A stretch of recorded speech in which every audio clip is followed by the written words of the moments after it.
반갑습니다. 나무아카데미입니다.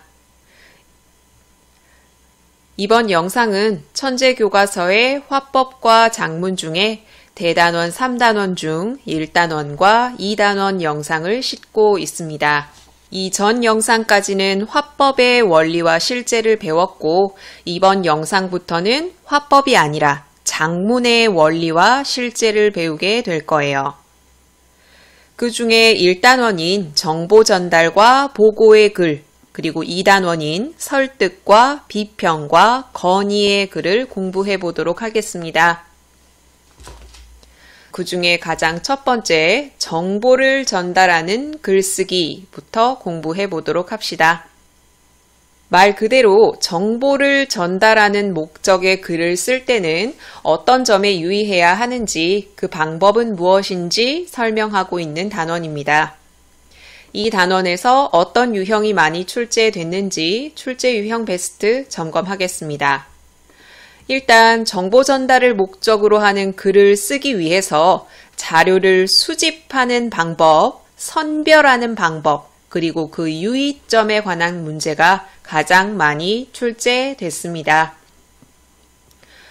정보를 수집할 때 어떤 정보를 수집해야 하는지, 선별할 때 어떤 점에 조심해야 되는지, 그리고 예시문을 제시하고 그 예시 자료를 선별할 때 어떤 기준에 따라 선별할 수 있는지, 적절한지 적절하지 않은지, 이런 유형의 문제가 가장 많이 출제됐습니다. 1번만큼 많이 출제된 게 2번이거든요. 예문이나 예시 상황을 제시를 해요. 그리고 이것에 관해서 설명하는 글을 쓸 때 활용할 수 있는 적절한 내용 조직 방법이 무엇이냐, 이것을 묻는 문제가 많이 출제됐습니다. 이 단원에 내용 조직 방법 5가지가 제시되어 있죠. 나열 구조, 순서 구조, 인과 구조, 비교 대조 구조, 문제 해결 구조. 이 5가지를 예문에 적용할 수 있는지 테스트하는 문제가 많이 출제됐습니다. 이 예문이나 예시 상황은 교과서에 실린 내용이 거의 대부분이기는 했는데요. 교과서 외의 글도 활용되기도 했습니다. 세 번째로 정보를 전달하는 글에 관한 이론적인 내용을 묻는 문제가 다수 출제됐습니다. 그 내용은 지문에 실린 내용 그대로가 선지에 활용됐어요. 그러면 생각 열기부터 공부해 보도록 합시다.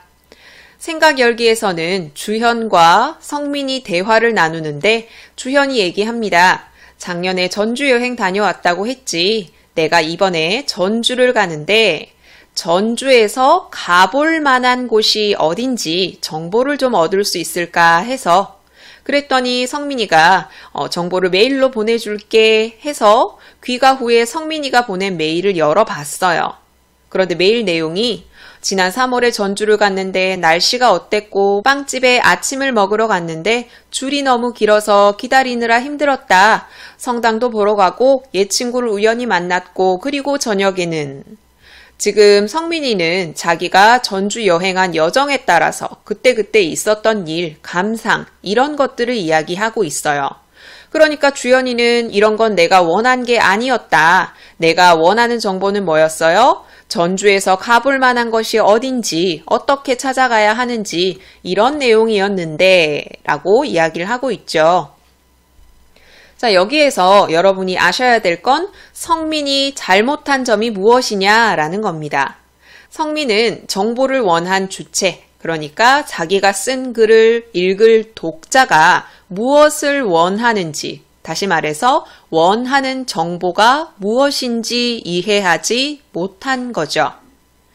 이렇게 성민이 잘못한 점을 묻는 문제가 출제됐고요. 생각 열기에서 이러한 걸 제시한 이유는, 자, 이렇게 글을 읽고 아쉬웠던 경험이 누구에게나 있을 수 있다. 그 원인은 여러 가지일 수 있죠. 글을 쓴 사람이 충분한 정보를 제공하지 않았을 수 있고, 정보가 정확하지 않았을 수도 있고, 목적이나 독자를 고려하지 않았을 수도 있죠.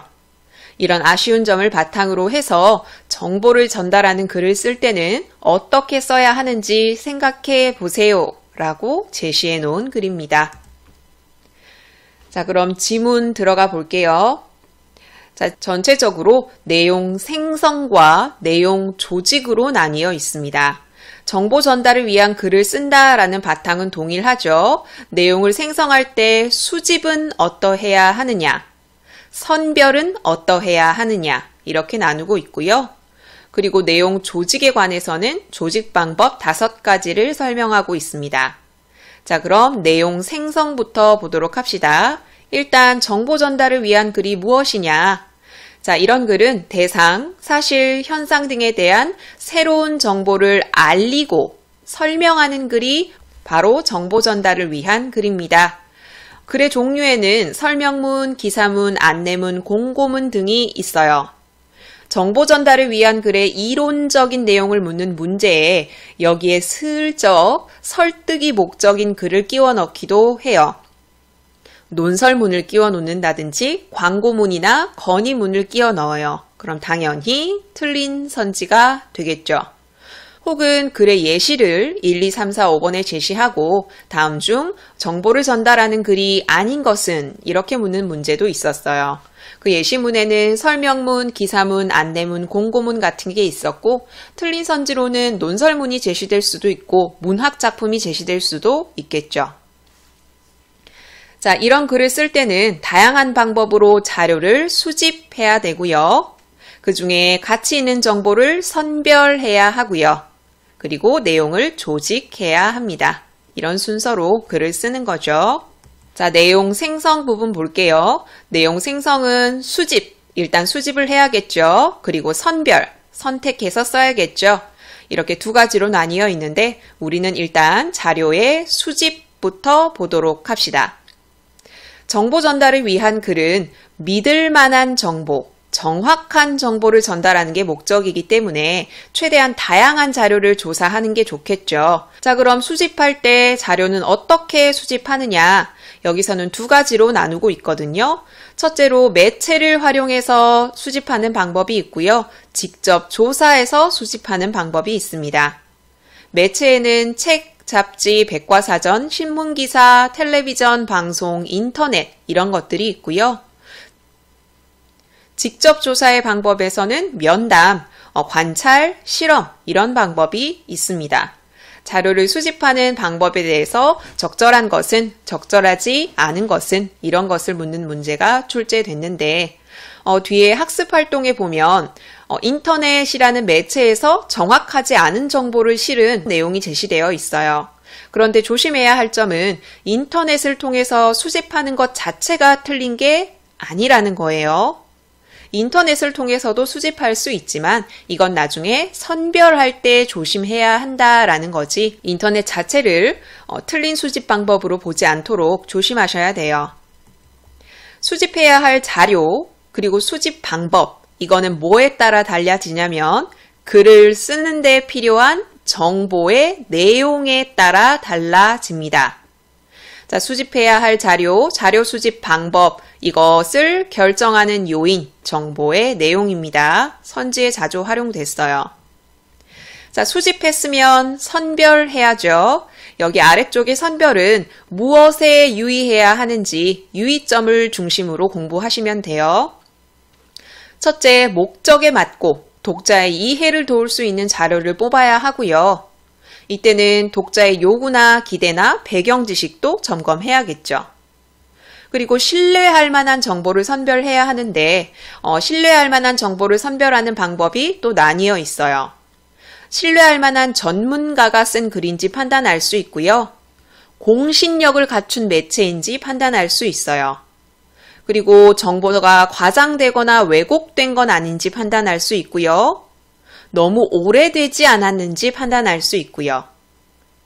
그리고 이렇게 신뢰할 만한 정보를 선별할 때는 다양한 자료를 수집해서 비교해보면 좋아요.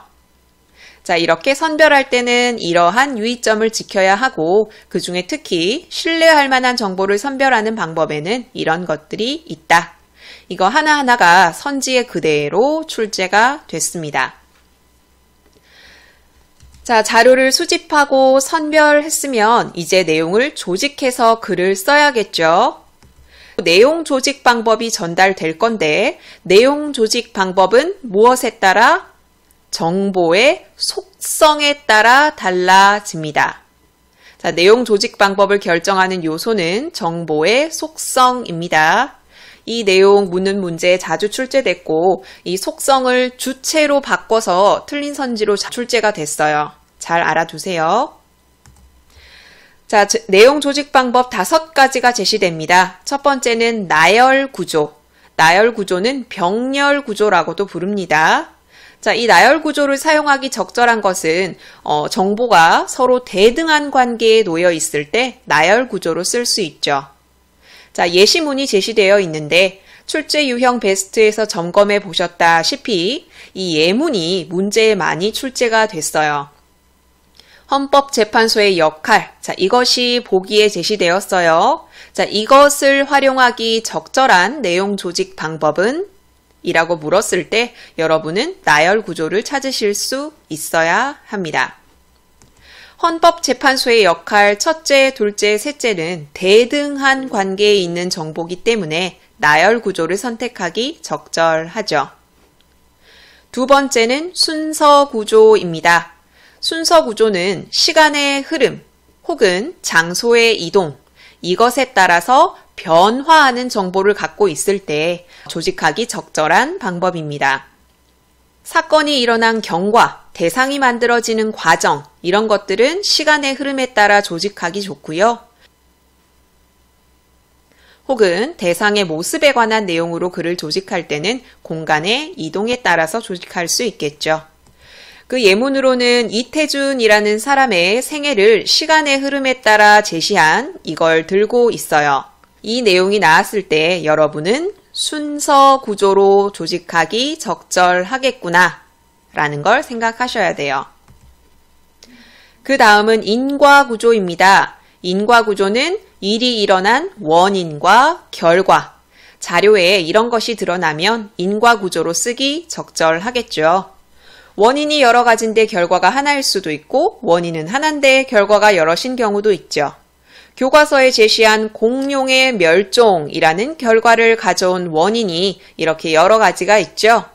이것이 제시가 되면 인과 구조로 쓰기 적절하겠구나 라고 생각하셔야 돼요. 조심하셔야 될 점은 예를 들어 글이 제시됐는데 공룡의 멸종이란 말은 없고 그냥 이런 것들이 쭉쭉 제시되어 있어요. 그러면 이것은 무슨 구조죠? 이것은 인과 구조가 아니라 아까 앞에서 배웠던 나열 구조겠죠. 그러니까 여러분이 공룡에 관한 얘기다, 포유류 등장, 이거 인과 구조였다 라고 섣불리 판단하지 마시고 결과가 그 안에 제시가 되어 있는지 아니면 이런 원인만 제시되어 있는지 확인을 하시고 내용 조직 방법을 선택하셔야 됩니다. 그 다음 네 번째는 비교 대조 구조입니다. 비교는 대상들 사이의 공통점을 중심으로 한 자료일 때, 대조는 차이점을 중심으로 한 자료일 때 그것을 활용해서 조직하기 적절한 거죠. 문어와 오징어의 각각의 이런 차이점을 중심으로 한 자료라면 대조 구조로 쓰기 적절하고 이것이 아니라 중간에 있는 이 공통점에 관한 자료이다. 이러면 비교 구조를 사용하기 적절하겠죠. 마지막 다섯 번째는 문제 해결 구조입니다. 문제가 있고 그것에 대한 해결 방안, 이것에 관한 자료일 때는 이런 구조로 쓰기 적절하죠.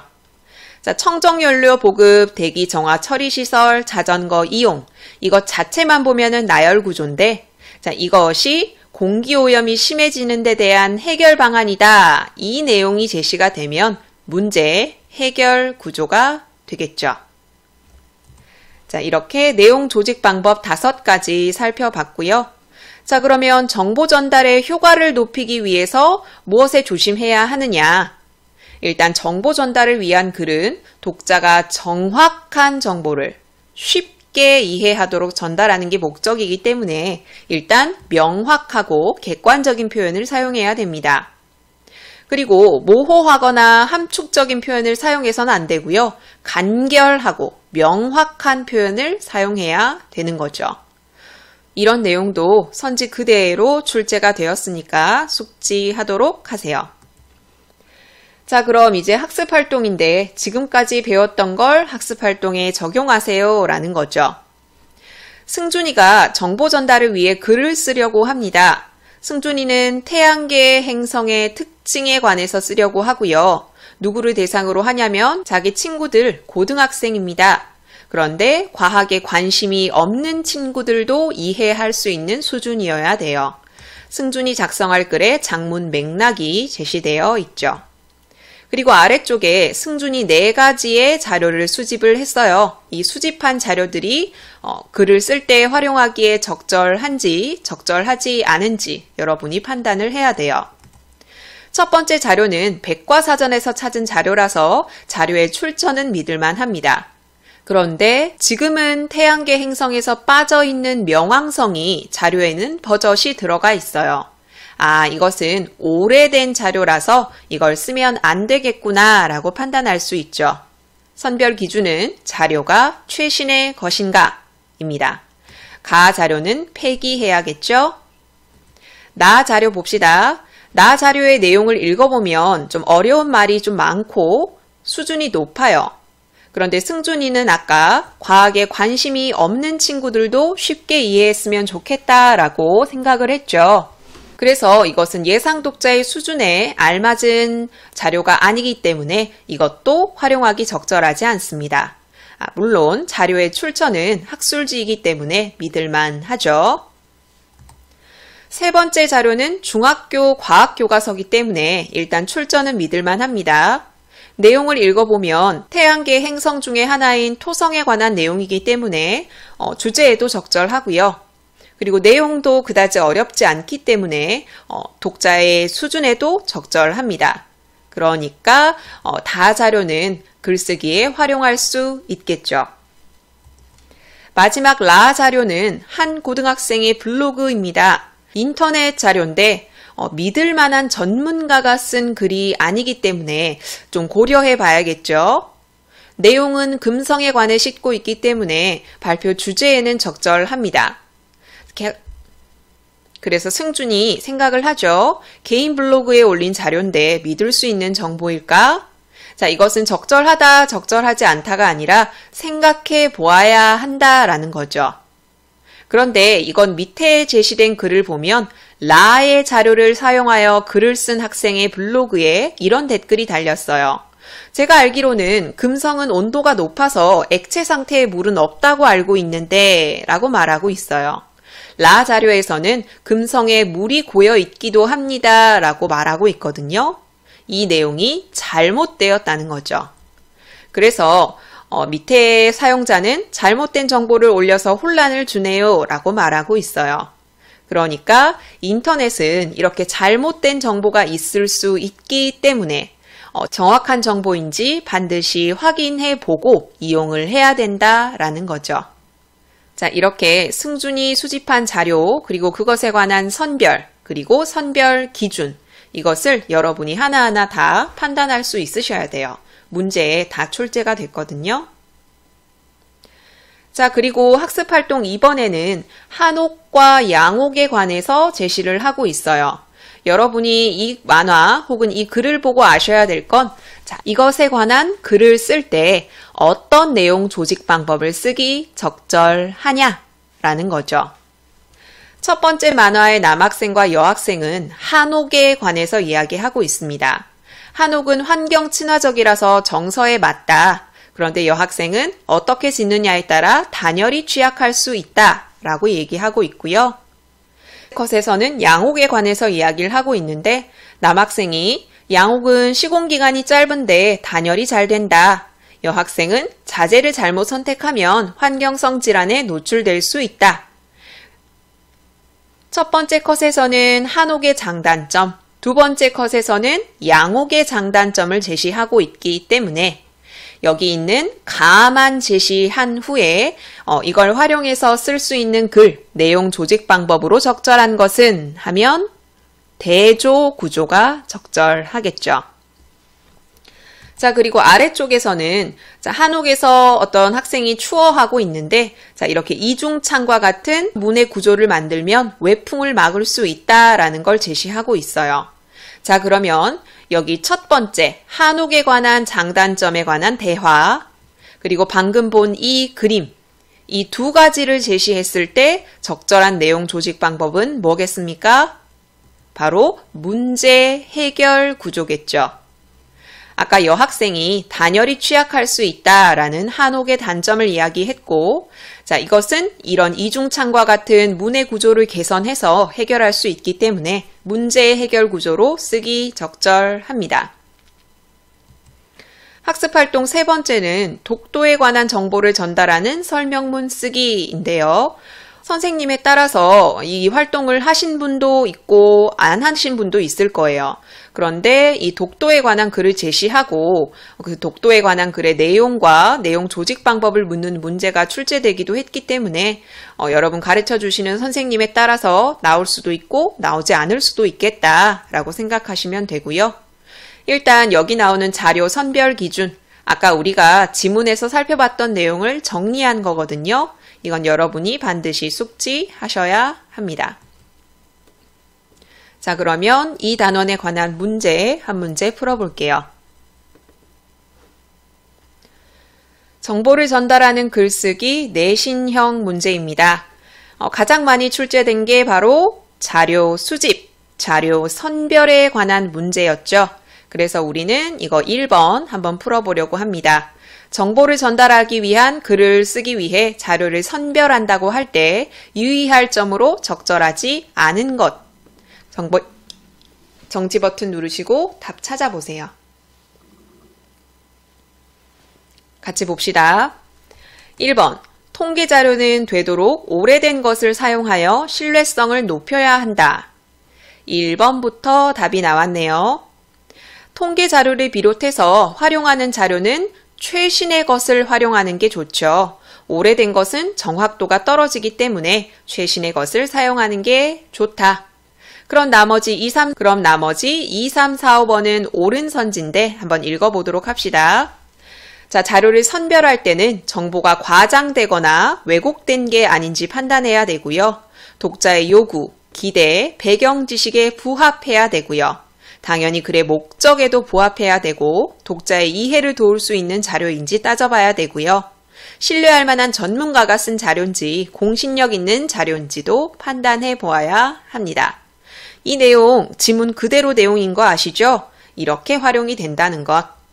이것과 같은 유형이 아래쪽에도 출제가 되었고요. 자료 수집 방법, 자료 선별 방법 이렇게 예를 들어서 문제가 출제되기도 하고요.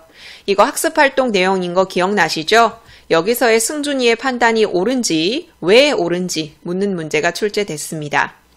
두 번째로 많이 출제된 건 내용 조직 방법입니다. 이렇게 예를 들어서 제시하기도 하고 학습활동에 제시된 내용을 변형해서 활용하기도 하고요. 교과서에 없는 내용이 출제되기도 했어요. 정보를 전달하는 글에 관한 이론을 묻는 문제도 출제되고요. 기타 유형도 싣고 있습니다. 자, 그럼 3-1단원의 첫 번째 정보를 전달하는 글쓰기에 관한 해설 영상은 여기서 마무리하도록 하겠습니다. 다음 공부하실 단원은 3-1단원의 두 번째 보고하는 글쓰기입니다. 방금 보셨던 정보를 전달하는 글쓰기 그리고 지금 배울 보고하는 글쓰기 이 두 가지가 정보 전달을 목적으로 하는 글쓰기고요.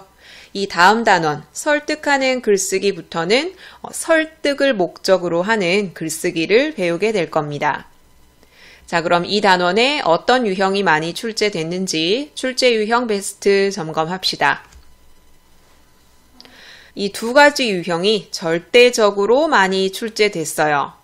첫 번째는 보고하는 글에 대한 이론적인 내용을 묻는 문제. 다음 중 보고하는 글에 대한 설명으로 적절한 것은, 적절하지 않은 것은 이렇게 묻기도 하고요. 학습활동에 보면 그린존, 레드존에 관한 보고서가 제시되어 있죠. 그 보고서에 딸린 문제인데 위와 같은 글에 대한 설명. 위와 같은 글이라는 말이 나오면 그 글의 갈래에 대해서 묻는 문제인 거 알고 계시죠? 이렇게 두 가지 유형으로 보고하는 글에 대한 이론적인 내용을 묻는 문제가 출제됐고요. 1번과 2번은 거의 대등하게 출제됐어요. 1번만큼 2번도 많이 출제됐다는 거죠. 교과서 학습활동 1번에 그린존, 레드존에 관한 보고서가 있죠. 그것에 관한 문제. 이 보고서의 내용은 기본적으로 묻고요. 보조자료를 해석하는 문제 혹은 보조자료의 효과를 묻는 문제 이렇게 전체적으로 고루고루 출제가 됐습니다. 출제 유형 베스트 1번은 여기 있는 지문에서 전부 다 출제가 됐고요. 2번은 여러분이 보고서를 보시고 내용을 기본적으로 바탕에 까시고 보조자료의 효과, 보조자료의 내용 이런 것들을 차근차근 살펴보시면 될 것 같아요. 자, 그러면 지문 본격적으로 들어갑시다. 출제 유형 베스트 1번에서 활용된 모든 선지가 다 이 안에 있습니다. 한번 쓱 훑고 넘어가는 게 아니라 꼼꼼하게 여러 번 정독하셔야 됩니다. 자, 보고하는 글의 개념입니다. 특정한 사안이나 현상에 대한 연구의 과정과 결과를 독자에게 전달하기 위한 글이 보고하는 글입니다. 그러니까 보고서의 초점은 연구의 과정과 결과겠죠. 실험, 관찰, 조사, 연구 이런 보고서의 종류가 있고요. 이런 보고하는 글은 실험, 관찰, 조사, 연구의 과정과 결과가 잘 드러나게 작성을 해서 독자가 이 두 가지를 잘 알게 하는 것이 중요합니다. 앞으로 실험, 관찰, 조사, 연구 계속 나올 텐데 이 중에 줄여서 그냥 연구라고만 지칭할게요. 이 연구의 과정과 결과 이 두 가지가 보고하는 글의 초점이구나 알고 계시면 됩니다. 자, 그럼 첫째로 보고하는 글을 쓰는 방법 보도록 합시다. 보고하는 글의 목적이 무엇이냐? 보고하는 글의 목적은 연구의 과정과 결과를 독자에게 알리는 것입니다. 정보 전달이죠. 그래서 이 앞에서 배웠던 정보를 전달하는 글쓰기와 지금 공부하는 보고하는 글쓰기의 성격이 유사하다고 말씀드리는 거예요. 연구의 과정과 결과를 알려야 하기 때문에 연구의 목적, 필요성, 기간, 연구 대상, 연구 방법, 결과 이것을 꼭 포함시켜야 합니다. 보고하는 글에 필수적으로 들어가야 할 요소가 아닌 것은 이런 문제도 출제가 됐습니다. 연구 과정과 결과를 독자에게 알리는 게 목적이기 때문에 이 과정과 결과를 객관적이면서 구체적으로 전달을 해야 합니다. 그리고 연구 기간을 표현할 때는 날짜를 정확하게 기입해야 되고요. 만약에 연구하는 대상이 사람인 경우는 그 사람의 특성을 구체적이고 정확하게 기술을 해야 합니다.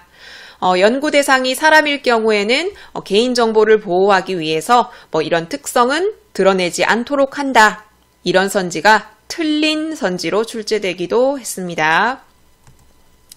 또 보고하는 글은 연구 과정에 참여하지 않은 사람들을 독자로 하기 때문에 자세히 설명해야 된다라는 내용인데 제가 방금 읽은 이 부분 변형시켜서 틀린 선지로 정말 많이 출제된 부분입니다. 보고하는 글을 읽을 독자는 실험, 관찰, 조사, 연구에 참여하지 않은 사람들입니다. 연구에 참여한 사람들을 독자로 하기 때문에 이런 내용이 틀린 선지로 많이 출제됐으니까 눈에 담아두도록 하세요. 자, 독자는 이런 연구에 참여하지 않았기 때문에 이런 실험이나 조사 같은 거에 대해서 아는 게 없죠. 그래서 그런 사람들이 쉽게 이해할 수 있도록 여러 가지 시각 자료를 제시하는 게 좋습니다. 시각 자료에는 표나 그림, 그래프 등이 있겠죠.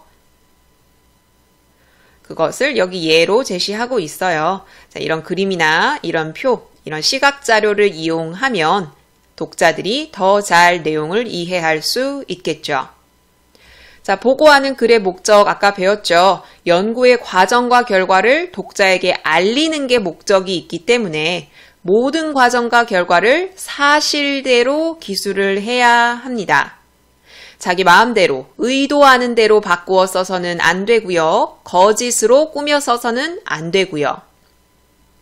내가 원래 연구하려는 처음 의도가 이게 아닌데 다르게 결과가 나왔어요. 그래도 그것을 있는 그대로 제시해야 합니다. 방금 읽은 이 부분도 변형에서 틀린 선지로 많이 활용된 부분이에요. 결과가 처음 의도와 다르게 도출되었다면 처음 의도대로 바꾸어 쓴다. 이런 내용이 틀린 선지로 출제됐으니까 주의하셔야 됩니다. 그리고 보고하는 글을 쓸 때는 간결하고 명확한 표현을 사용해야 합니다. 이 다음 단원 설득하는 글쓰기에 보면은 비유, 서리, 이중부정 이런 것을 사용하면 효과적이다라는 내용이 있거든요. 이거를 보고하는 글쓰기에 갖다 써서 틀린 선지로 출제하기도 합니다. 보고하는 글을 쓸 때는 비유법, 서리법, 이중부정 이런 표현을 써서는 안 되고 최대한 간결하고 명확하게 이야기를 해야 합니다. 그 이유는 독자가 내용을 쉽게 파악할 수 있게 하기 위해서죠. 자, 그 다음은 보고하는 글의 구조가 제시가 됩니다. 이 구조도 보고하는 글에 관한 이론적인 내용을 묻는 문제에 다 출제가 됐으니까 첫 번째 부분에 무엇이 들어가고 가운데 부분에 무엇이 들어가고 세 번째 부분에 무엇이 들어가는지 알고 있으셔야 됩니다. 보고하는 글도 세 부분으로 나눌 수 있는데 첫 번째 부분은 서론에 해당하는데요. 내 연구가 왜 필요한지, 목적이 무엇인지, 이론적인 배경이 무엇인지, 연구 방법은 어떠한지 이것을 서론에서 싣게 됩니다. 그리고 가운데 부분에는 뭐가 들어가냐면 연구 결과와 해석이 들어갑니다. 이거 조심하셔야 돼요. 따로 공부를 하지 않은 채로 연구 결과와 해석이 어디에 들어가니? 라고 물으면 마지막 부분에 들어간다고 답하는 학생들이 되게 많아요. 연구 결과와 해석은 가운데 부분이고요. 이 가운데 부분이 바로 보고하는 글의 핵심입니다. 보고하는 글의 핵심에는 연구 결과와 해석이 들어가야 한다. 옳은 선지겠죠? 자, 그리고 결론에 해당하는 세 번째 부분에는요, 연구 내용을 요약하거나 결론을 내거나 제언을 실을 수 있습니다. 보고하는 글의 구조도 확실히 알고 있으셔야 됩니다. 자, 이렇게 교과서 이론 부분 같이 살펴봤고요. 학습 활동에 보면은 그린존, 레드존과 관련된 보고서가 실려 있습니다. 이 보고서의 내용을 같이 보도록 할게요. 그린존, 레드존 제도를 활용한 학교 음식물 쓰레기 줄이기 방안 서론이 쭉 실리고 본론이라고 제시한 부분은 없지만 여기 연구 결과와 해석이 보고서에서 가장 중요한 부분, 중간 부분이라는 거 알고 계시죠? 그래서 연구 결과와 해석 이걸 기준으로 해서 이 앞부분은 첫 번째 부분, 이 뒷부분은 본론 부분, 그리고 마지막 부분이 여기 실려 있죠. 결론. 이렇게 3단계로 크게 끊으실 수 있어야 돼요. 그리고 이걸 보기 전에 말씀드릴 거는 여러분 시험에는 이 서론, 연구의 필요성과 목적 이런 제목이 제시될 수도 있고 제시되지 않을 수도 있어요. 그러니까 이런 제목을 다 지우고 이 글만 제시하더라도 이 부분이 서론 부분인지 가운데 부분인지 결론 부분인지 여러분이 알고 있으셔야 합니다. 자, 서론 부분 보도록 할게요. 서론 부분은 연구의 필요성, 목적, 이론적인 배경, 연구 방법 등을 제시하는 부분이었죠. 첫 부분은 필요성과 목적을 제시하는데 첫 번째 문단에는 필요성이, 두 번째 문단에는 목적이 제시가 됩니다. 자, 그럼 연구의 필요성 보도록 할게요.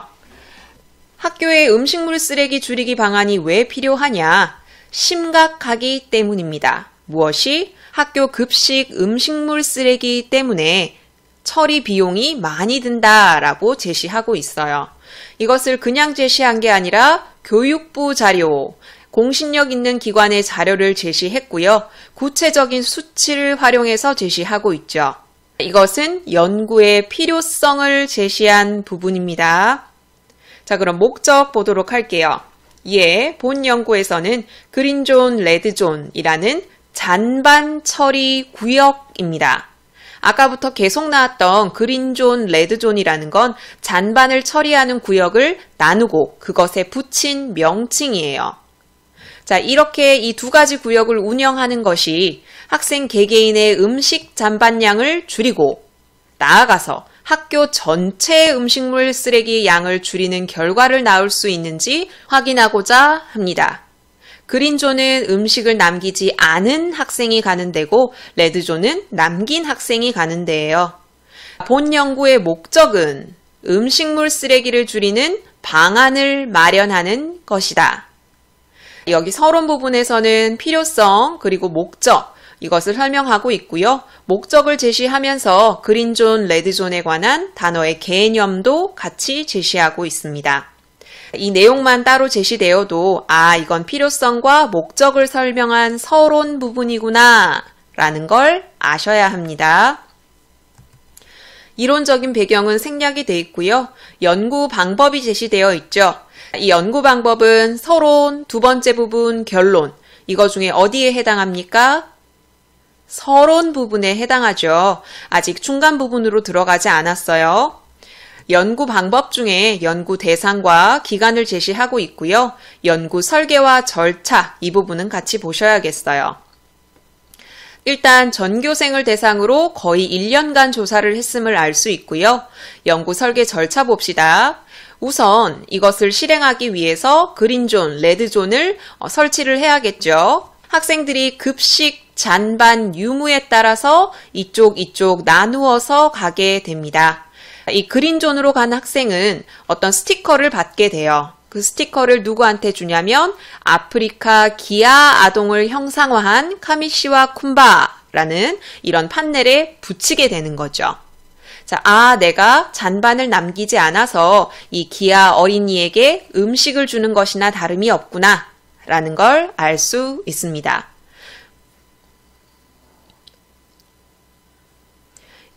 여러분은 이 보고서를 다 읽었기 때문에 그린존, 레드존 제도를 운영해서 음식물 쓰레기의 양을 줄였다는 걸 알고 있죠. 음식물 쓰레기의 양이 줄어서 음식물 쓰레기 처리 비용도 줄게 되었고 그렇게 절약하게 된 음식물 처리 비용을 아프리카 기아 어린이를 돕는데 기부를 했었죠. 결론 부분에 나와요. 그러니까 급식을 남기지 않은 학생이 이렇게 기아 아동을 형상화한 판넬에 왜 스티커를 붙이는지 여러분은 알 수 있죠. 이걸 남기지 않음으로써 음식물 처리 비용을 줄일 수 있고 그 비용을 기아 어린이를 돕는데 활용하게 되니까요.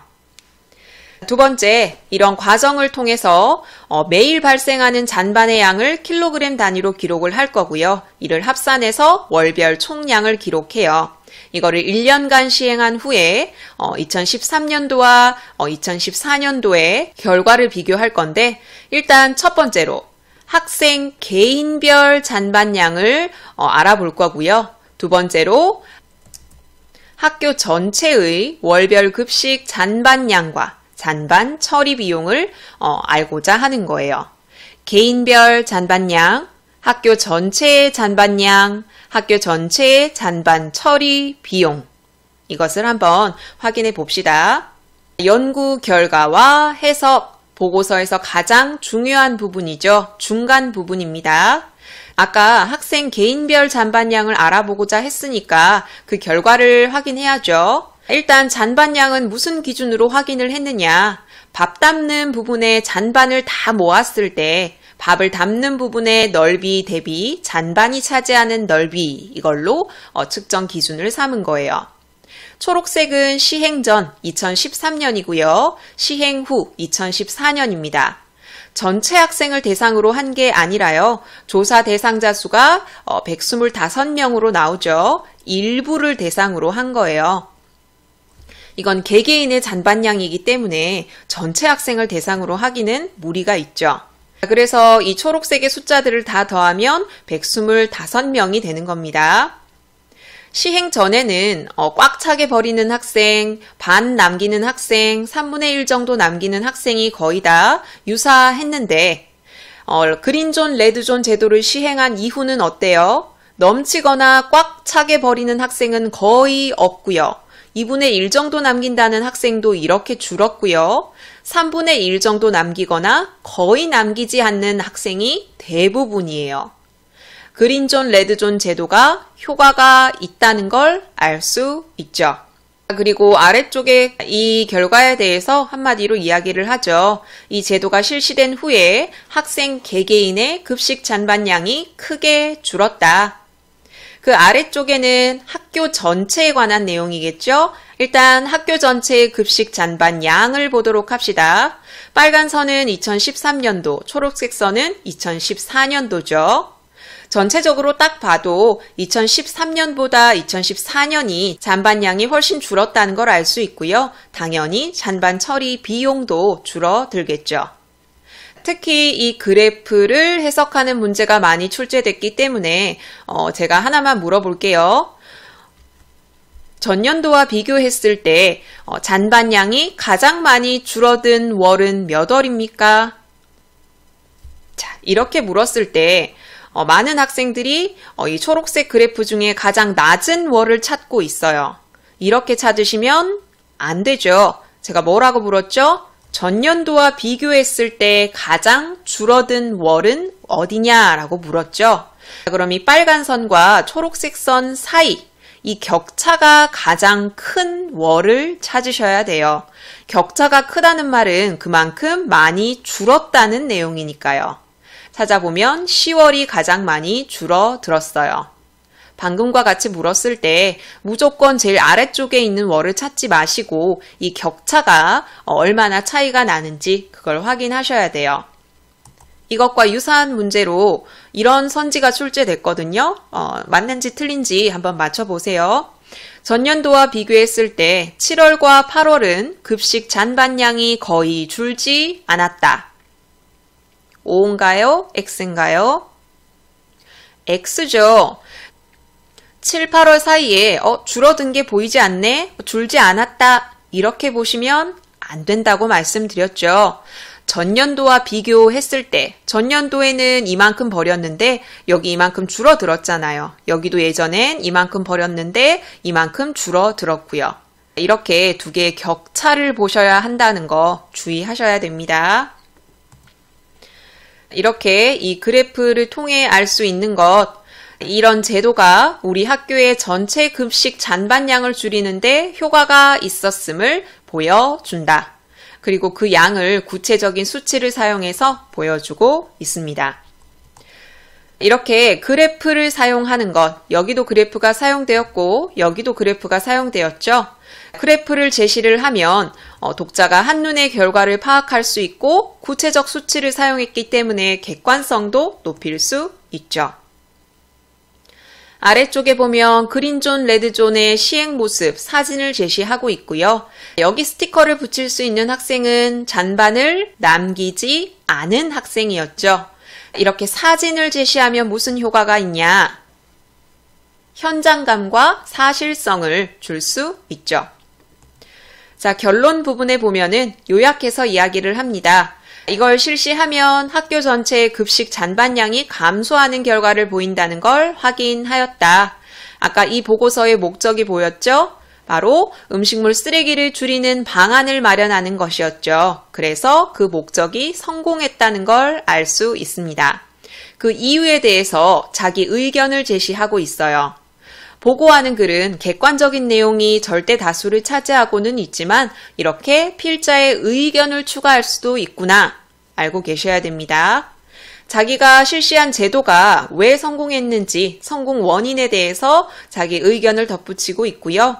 이런 자기들의 연구를 통해서 한 번의 행사가 아니라 올바른 습관을 형성할 수 있게 지속적으로 활동이 필요하다라는 이런 의의를 끌어내고 있어요. 그리고 하나 더 자기가 작은 실천이 누군가에게 도움을 줄 수 있구나라는 이런 경험을 할 수 있는 기회다라고 이야기하고요. 이것으로 절약한 잔반 처리 비용은 아프리카 기아 아동을 돕는 구호 활동에 사용되었다 라고 말하고 있습니다. 아래쪽에는 공부할 수 있게 빈칸을 뚫어 놓았고요. 아래쪽에는 여기 요약 부분도 제시되어 있습니다. 그럼 이 단원 문제 하나 풀어볼게요. 가장 많이 출제된 유형이 보고하는 글에 대한 이론적인 문제라고 말씀드렸죠? 1번 같이 풀어보도록 합시다. 보고하는 글을 쓰는 방법으로 적절하지 않은 걸 찾으셔야 됩니다. 정지 버튼 누르시고 답 찾아보세요. 같이 봅시다. 1번, 연구기간을 표현할 때는 날짜를 정확하게 기입한다. 이거 지문 내용에 그대로 있었죠. 보고하는 글은 연구의 과정과 절차를 독자에게 알리는 글이기 때문에 정확하게 사실대로 표현해야 하고요. 연구 기간은 특히 날짜를 정확하게 기입해야 됩니다. 2번, 내용을 잘 이해할 수 있도록 여러 가지 시각 자료를 활용한다. 그 이유가 뭐였죠? 보고하는 글은 그 연구 과정에 참여하지 않은 사람들을 독자로 하기 때문에 최대한 쉽게 설명을 해야 돼요. 그러기 위해선 시각 자료를 활용하는 게 좋다고 배웠습니다. 3번, 결과가 처음 의도와 다르게 도출되어도 있는 그대로 제시한다. 이거 조심하시라고 말씀드렸죠? 처음 의도와 다르게 나왔더라도 억지로 처음 의도에 맞추지 말고 그대로 제시해야만 합니다. 4번, 실험, 관찰, 조사, 연구 등의 과정에 참여한 사람들을 독자로 한다. 이거 조심하시라고 말씀드렸던 그 틀린 선지예요. 정말 많이 이렇게 활용되었거든요. 참여한 사람이 독자가 아니라 참여하지 않은 사람이 독자이기 때문에 쉽고 자세하게 설명을 해야 한다라고 말씀드렸죠. 5번, 연령, 성별과 같은 연구 대상자의 특성을 구체적이고 정확하게 기술한다. 연구 대상이 사람일 경우에는 이렇게 연구 대상자의 특성을 구체적이고 정확하게 적어야 한다고 지문에 나와 있었죠. 이렇게 1번의 정답은 4번입니다.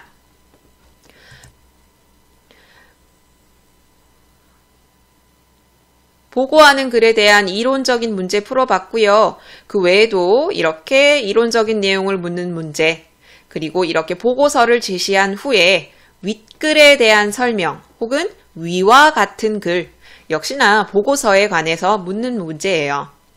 두 번째로 많이 출제된 건 학습활동에 제시된 이 보고서, 이것에 관해 묻는 문제. 일부분을 제시하고 그 부분에 대해서 묻기도 하고요. 드러나지 않는 요소, 사실 이 선지만 보면 전부 다 드러난 내용이거든요. 그런데 윗글에서 확인을 하셔야 돼요. 윗글에서 연구 절차만 쏙 빼고 제시하기도 하거든요.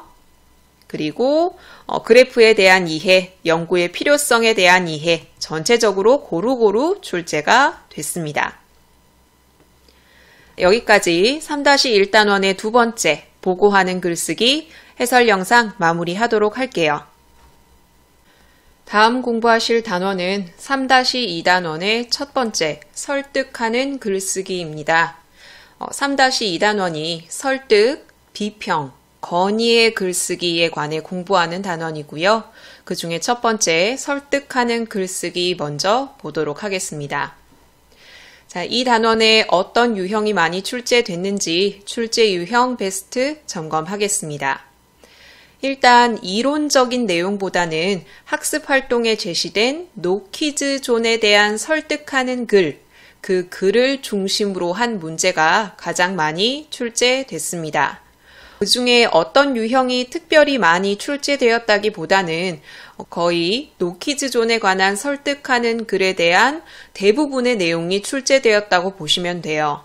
주장이 무엇인지, 논거가 무엇인지 이걸 찾거나 아니면 쓰라는 문제가 출제됐고요. 그리고 논거 3가지가 제시되어 있죠. 그 논거의 설득력을 판단하거나, 그리고 중간중간 학생이 사용한 설득 전략, 이것에 관한 문제가 출제됐습니다. 이 단원을 공부하실 때는 학습 활동에 실려있는 노키즈 존에 관한 설득하는 글쓰기, 여기에 초점을 둬서 공부해야겠구나 라고 생각하셔야 됩니다. 그리고 어김없이 이론적인 내용을 묻는 문제가 출제됐거든요. 앞에 지문 내용이 그대로 선지에 출제된다는 거 알고 있으시죠? 그 내용을 묻는 문제가 출제됐습니다. 그러면 생각 열기부터 들어가도록 할게요. 생각 열기에서는 두 가지 공익 광고를 제시하고 있는데 첫 번째는 1983년도에 제시된 광고예요. 축복 속의 자녀 하나, 사랑으로 튼튼하게. 이때는 산하 제한 정책을 펼치고 있어서 두세 명 낳지 말고 그냥 하나 낳아서 사랑으로 튼튼하게 키우자라는 이런 내용을 전달하고 있죠. 자, 이 광고의 예상 독자는 바로 다자녀를 계획하고 있는 사람들이죠. 그 사람들을 설득하기 위한 내용이에요.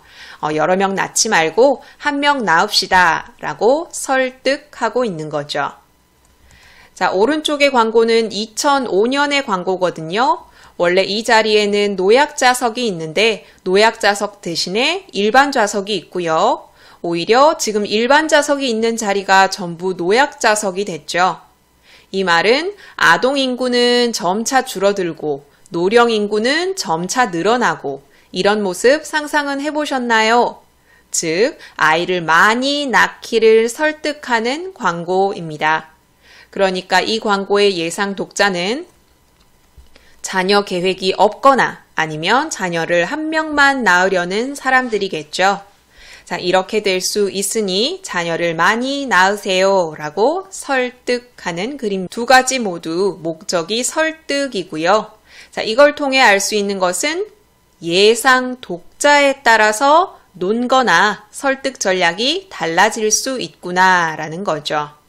이런 생각 열기를 통해서는 이거 하나하나가 무슨 내용을 담고 있는지 묻거나 아니면 이 두 가지를 통해서 끌어낼 수 있는 바를 묻거나 이런 유형이 출제될 수 있습니다.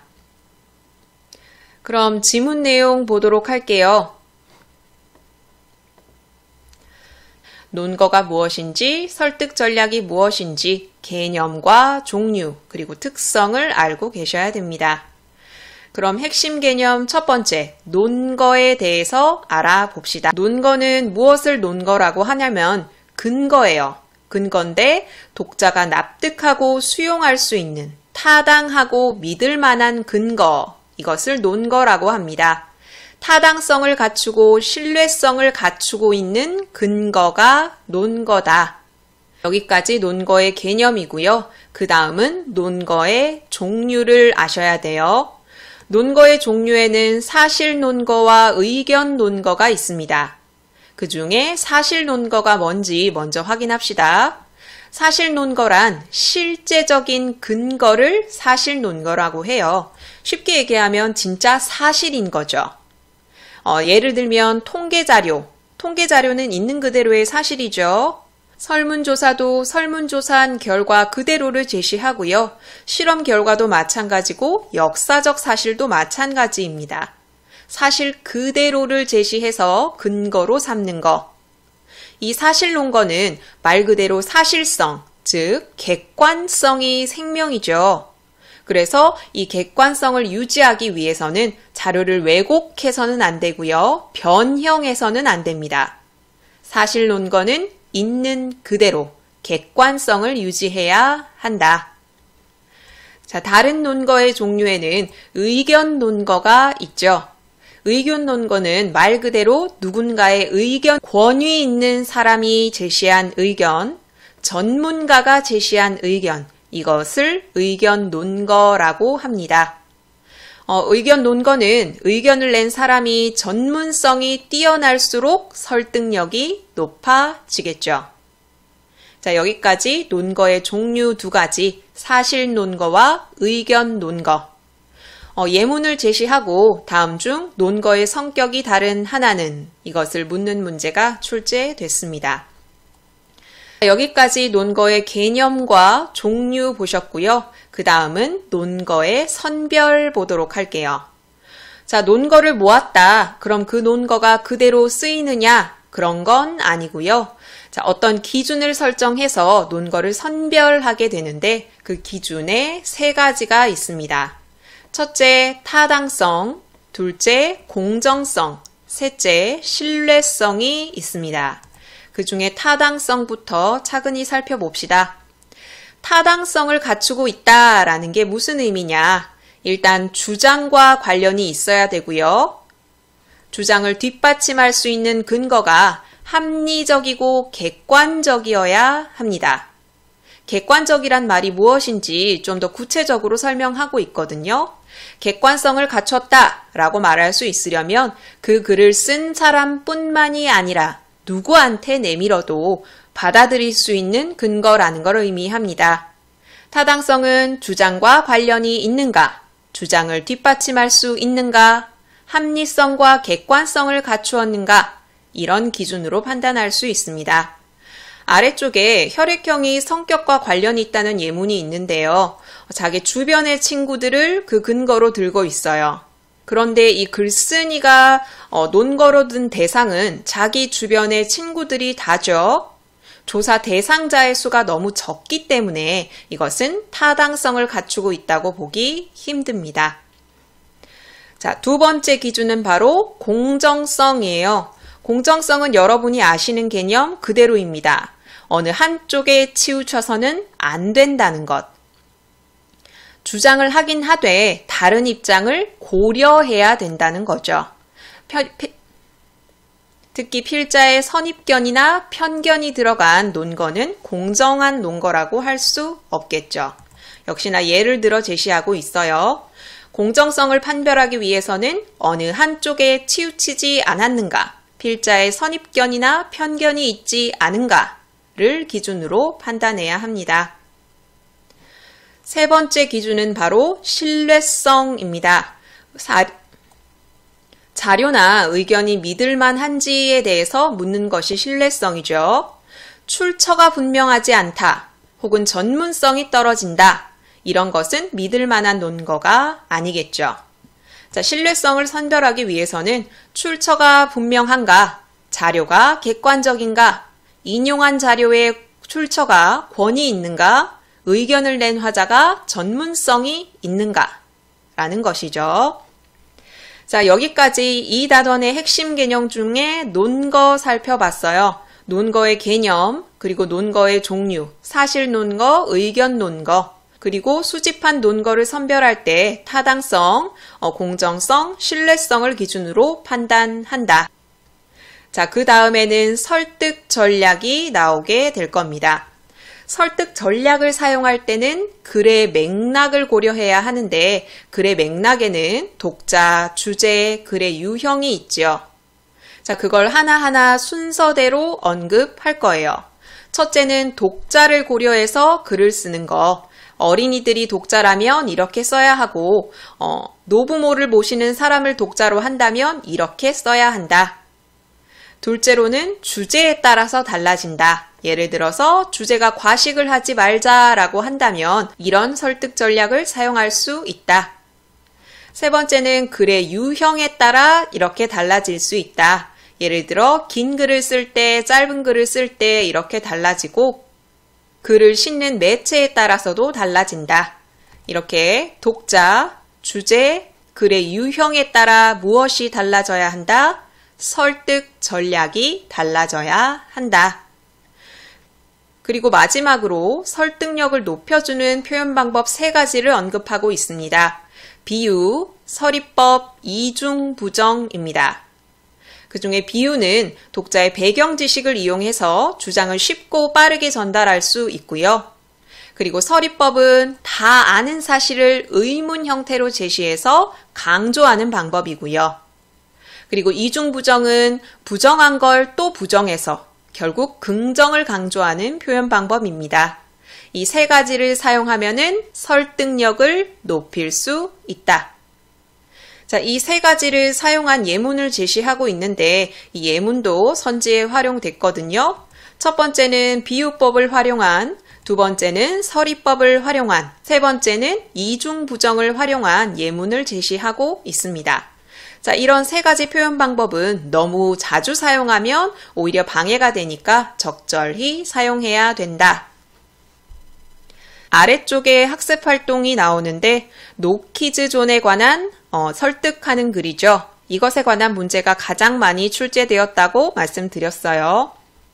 일단 지용이라는 학생이 왜 노키즈존에 관해서 설득하는 글을 쓰고자 하는지 그 앞부분의 내용이 제시가 되는데 이 글과 함께 이 내용을 제시해서 장문 맥락을 묻는 문제가 출제됐어요.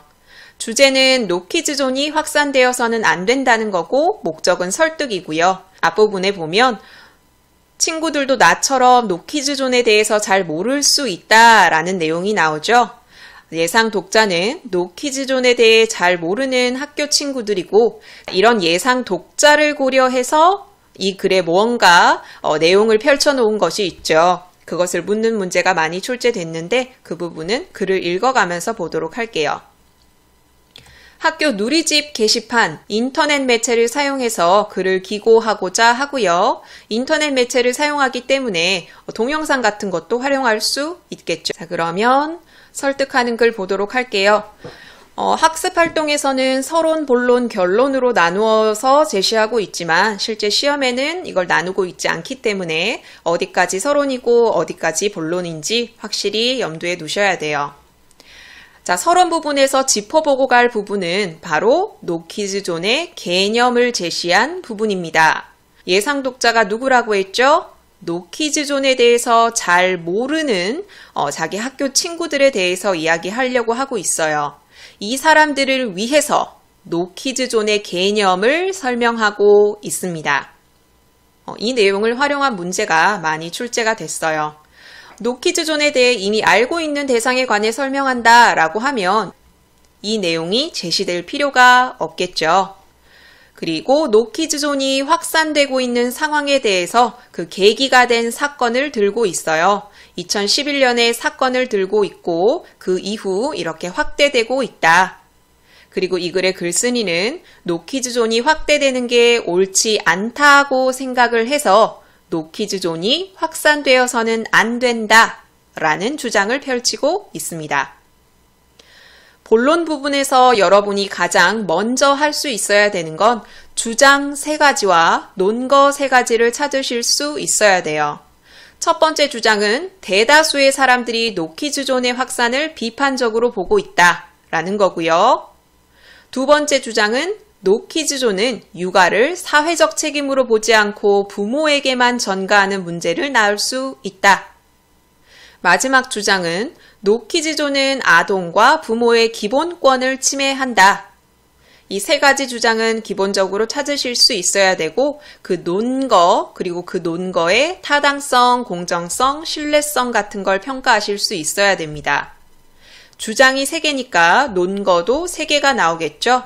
첫 번째 주장의 논거부터 보도록 합시다. 대다수 사람들이 노키즈존 확산을 비판적으로 보는지 어떻게 아느냐? 바로 필자가 조사한 여론조사 결과를 들고 있어요. 주변 어른들께 여쭤봤더니 대부분이 노키즈존에 비판적이었다라고 제시하고 있습니다. 자, 이 논거 1은 설득력이 있습니까? 없습니까? 설득력이 없죠. 그 중에 타당성이 부족합니다. 자, 주변 사람들에 대한 생각을 조사하는 건 여론조사에 해당하죠. 여론조사 자체는 사실 논거로서 타당성이 있어요. 그런데 여론조사가 타당성을 가지려면 조사 대상도 적절해야 되고 그 조사 인원도 충분해야 하는데 이 학생이 알아본 조사 대상이 몇 명인지 제시되지도 않았고 조사 대상에 대한 설명도 제시되지 않은 채 그냥 결과만 제시하고 있어요. 그래서 논거 1은 타당성이 떨어집니다. 자, 이렇게 많은 사람들이 안 된다고 하는데 줄이기는커녕 늘어나도록 놔두어서는 될 일인가? 노키즈존이 늘어나서는 안 된다라는 평범한 문장을 의문의 형태로 제시하는 서리법을 사용하고 있죠. 자, 두 번째 주장에 대한 논거는 무엇입니까? 바로 모모대학교 사회복지학과 교수의 말을 인용하는 겁니다. 노키즈존은 사회현상이죠. 이런 사회현상에 대해서 사회복지학과 교수는 전문성을 갖추고 있는 사람이라고 볼 수 있죠. 이렇게 전문성을 갖추고 있는 사람의 말을 인용했기 때문에 신뢰성을 갖춘 설득력 있는 논거라고 할 수 있습니다. 그리고 이 논거는 논거의 종류 두 가지 중에 의견 논거에 해당하죠. 자, 학습 활동에 보면은 이 논거 말고 이런 논거도 조사했는데 이 학생은 이 논거를 폐기하고 이걸 선택했다. 그 이유는 무엇이냐라고 묻고 있거든요. 이거 역시 서술형 문제로도 출제됐고 객관식 유형으로도 아주 많이 출제가 됐으니까 그 이유를 확실히 알고 있으셔야 돼요. 자, 이 논거도 모모대학교 모모학과 모모교수, 자, 무슨 학과가 정확히 제시되진 않았지만 관련된 학과라고 가정을 했을 때 신뢰성을 확보하고 있어요. 그런데 이 논거를 폐기한 이유는 바로 여성의 입장에 치우친 내용이기 때문에, 그래서 공정성이 부족하기 때문에 이 논거를 폐기하고 이 논거를 선택했다 라고 보시면 됩니다. 공정성. 자, 그럼 마지막 주장에 대한 논거 볼게요. 노키즈존은 아동과 부모의 기본권을 침해한다. 이 근거로 대한민국 헌법 조항을 들고 있습니다. 이것은 사실 논거에 해당하고요. 헌법이란 건 출처가 분명하고 객관적이고 권위가 있죠. 그래서 신뢰성을 갖춘 논거라고 평가할 수 있습니다. 자, 이렇게 주장 3가지와 논거 3가지, 그리고 설득력을 평가해 봤고요. 결론 부분에서는 여러분이 표현 방법에 초점을 두셔야 돼요. 노키즈존을 확대하는 것은 언발의 오줌 누기고 눈 가리고 아웅이 아닐 수 없다 라고 이야기를 하는데, 여기는 속담을 인용해서 자기가 말하고자 하는 바를 비유적으로 드러내고 있고요. 또 눈 가리고 아웅이다 라고 하지 않고 눈 가리고 아웅이 아닐 수 없다 라는 이중 표현을 사용해서 강조하고 있습니다. 이쯤에서 조심해야 할 점은 여기 교과서의 지문 그대로가 시험에 출제되기도 하는데 선생님들에 따라서 지문 중간중간을 바꾸기도 하거든요. 그러니까 여러분이 열심히 공부해서 지문은 내 머릿속에 다 들어있어 라고 생각하고 시험에 제시된 지문을 제대로 읽지 않는 이런 실수를 하시면 안 됩니다. 지문이 바뀔 수 있다라는 생각을 항상 하시면서 눈으로, 손으로 확인을 하셔야 돼요. 그러면서 마지막에 대안을 제시하고 있거든요. 개인적 차원에서는 이런 대안이 있고 사회적 차원에서는 이런 대안이 있다. 그러니까 노키즈존이 확산되어서는 안 된다 라고 말하고 있습니다. 뒷부분에 빈칸 문제 제시하고 있고요. 그 뒷부분엔 요약 부분도 제시되어 있습니다. 그럼 우리 2단원 문제 하나 풀어보도록 할게요. 설득하는 글쓰기 내신형 기출문제입니다. 노키즈존에 관한 글, 그 유형이 가장 많이 출제됐다고 말씀드렸죠?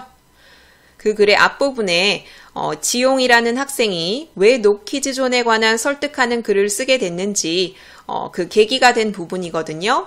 이걸 활용해서 지용이 설득하는 글을 쓸 때 사용할 수 있는 설득 전략으로 적절하지 않은 걸 찾으셔야 됩니다.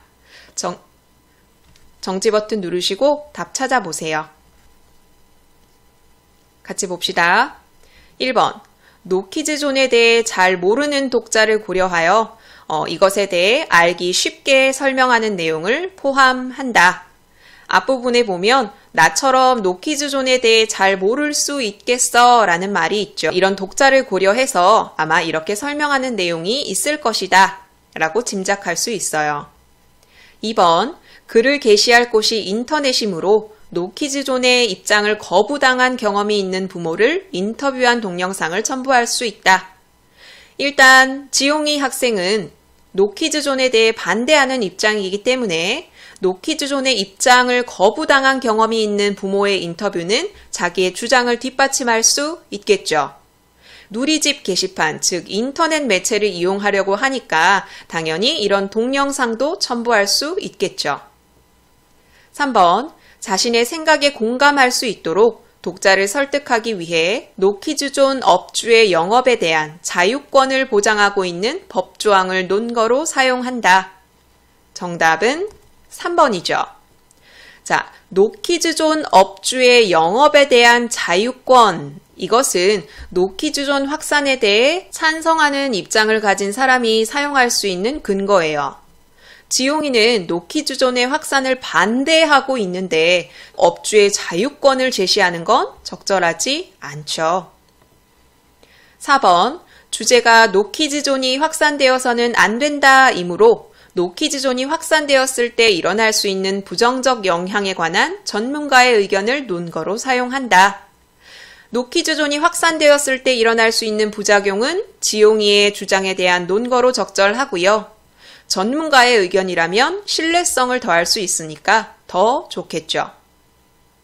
5번, 노키즈존이 성인 손님의 불편을 덜고 어린이의 안전사고를 방지하기 위한 근본적인 해결책이 될 수 없음을 잘 알려진 속담을 인용하여 드러낸다. 노키즈존은 근본적인 해결책이 아니다. 이 말은 지용이의 주장에 대한 근거로 적절하고요. 그것을 속담을 인용해서 드러내면 더 효과적으로 전달할 수 있겠죠. 그래서 1번의 정답은 3번입니다. 자, 그 다음 지용이가 쓴 이 설득하는 글쓰기를 제시하고 이것에 관해 묻는 문제, 장문 맥락을 활용한 문제 또 제시되었고요. 아예 글 전체에 대한 이해를 묻기도 하고요. 일부 부분을 제시하고 타당성을 판단하는 문제도 출제됐고요. 좀 더 복잡한 심화 문제도 출제되었습니다. 그리고 뒷부분에 보면은 이론적인 문제도 출제가 됐고요. 뒷부분에 서술형 문제도 싣고 있습니다. 자, 그러면 3-2단원의 첫 번째 설득하는 글쓰기에 관한 해설 영상은 여기서 마무리하도록 할게요. 다음 단원은 3-2단원의 두 번째 비평하는 글쓰기입니다. 앞에서 보셨던 설득하는 글쓰기 그리고 지금 배울 비평하는 글쓰기 두 가지 다 마찬가지로 근거를 제시해서 자기 주장을 내세우는 글이라는 건 동일하거든요. 그런데 설득하는 글은 독자가 보편적으로 받아들일 만한 근거를 들어서 주장을 내세우는 글이라면 비평하는 글은 글쓴이가 갖고 있는 전문적인 식견, 이것을 근거로 특정한 대상에 대해서 평가를 내리는 글이라는 점에서 달라요. 그리고 설득하는 글보다 비평하는 글에서 필자의 주관이 더 강하게 드러납니다. 비평하는 글쓰기와 설득하는 글쓰기에 관해서 헷갈려하는 학생들이 있어서 이 단원 들어가기 전에 간단하게 언급해 봤어요.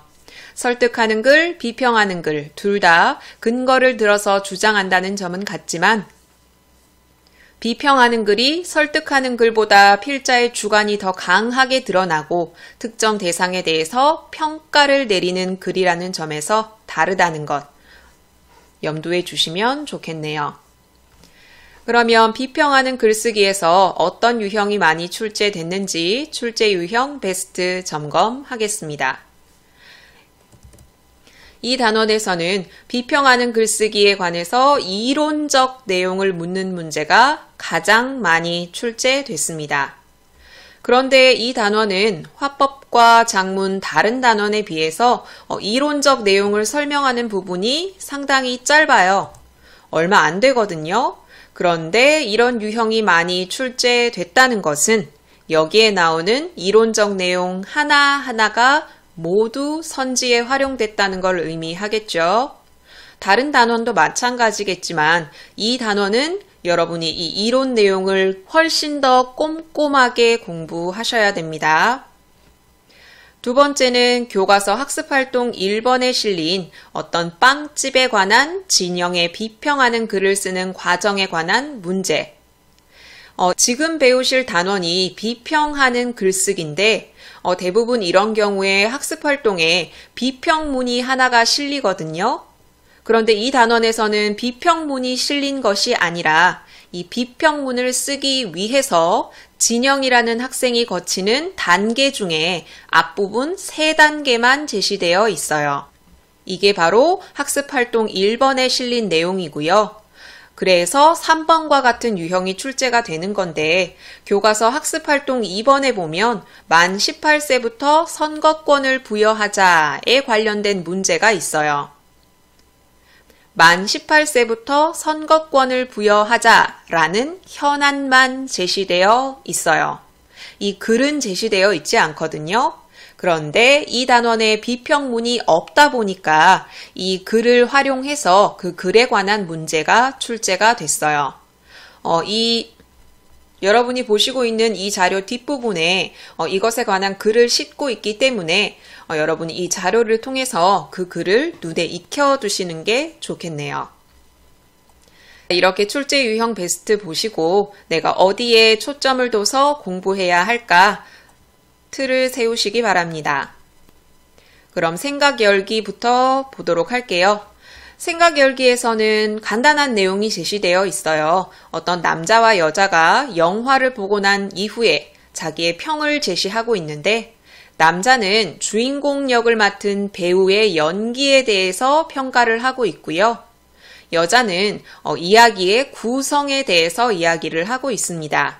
남자와 여자의 이 각 말이 모두 비평에 해당하죠. 이 생각 열기에서는 영화의 비평을 제시하고 있는데 자, 이렇게 동일한 영화를 봤을지라도 다시 말해서 동일한 대상일지라도 다양한 관점에서 분석하고 비평할 수 있구나.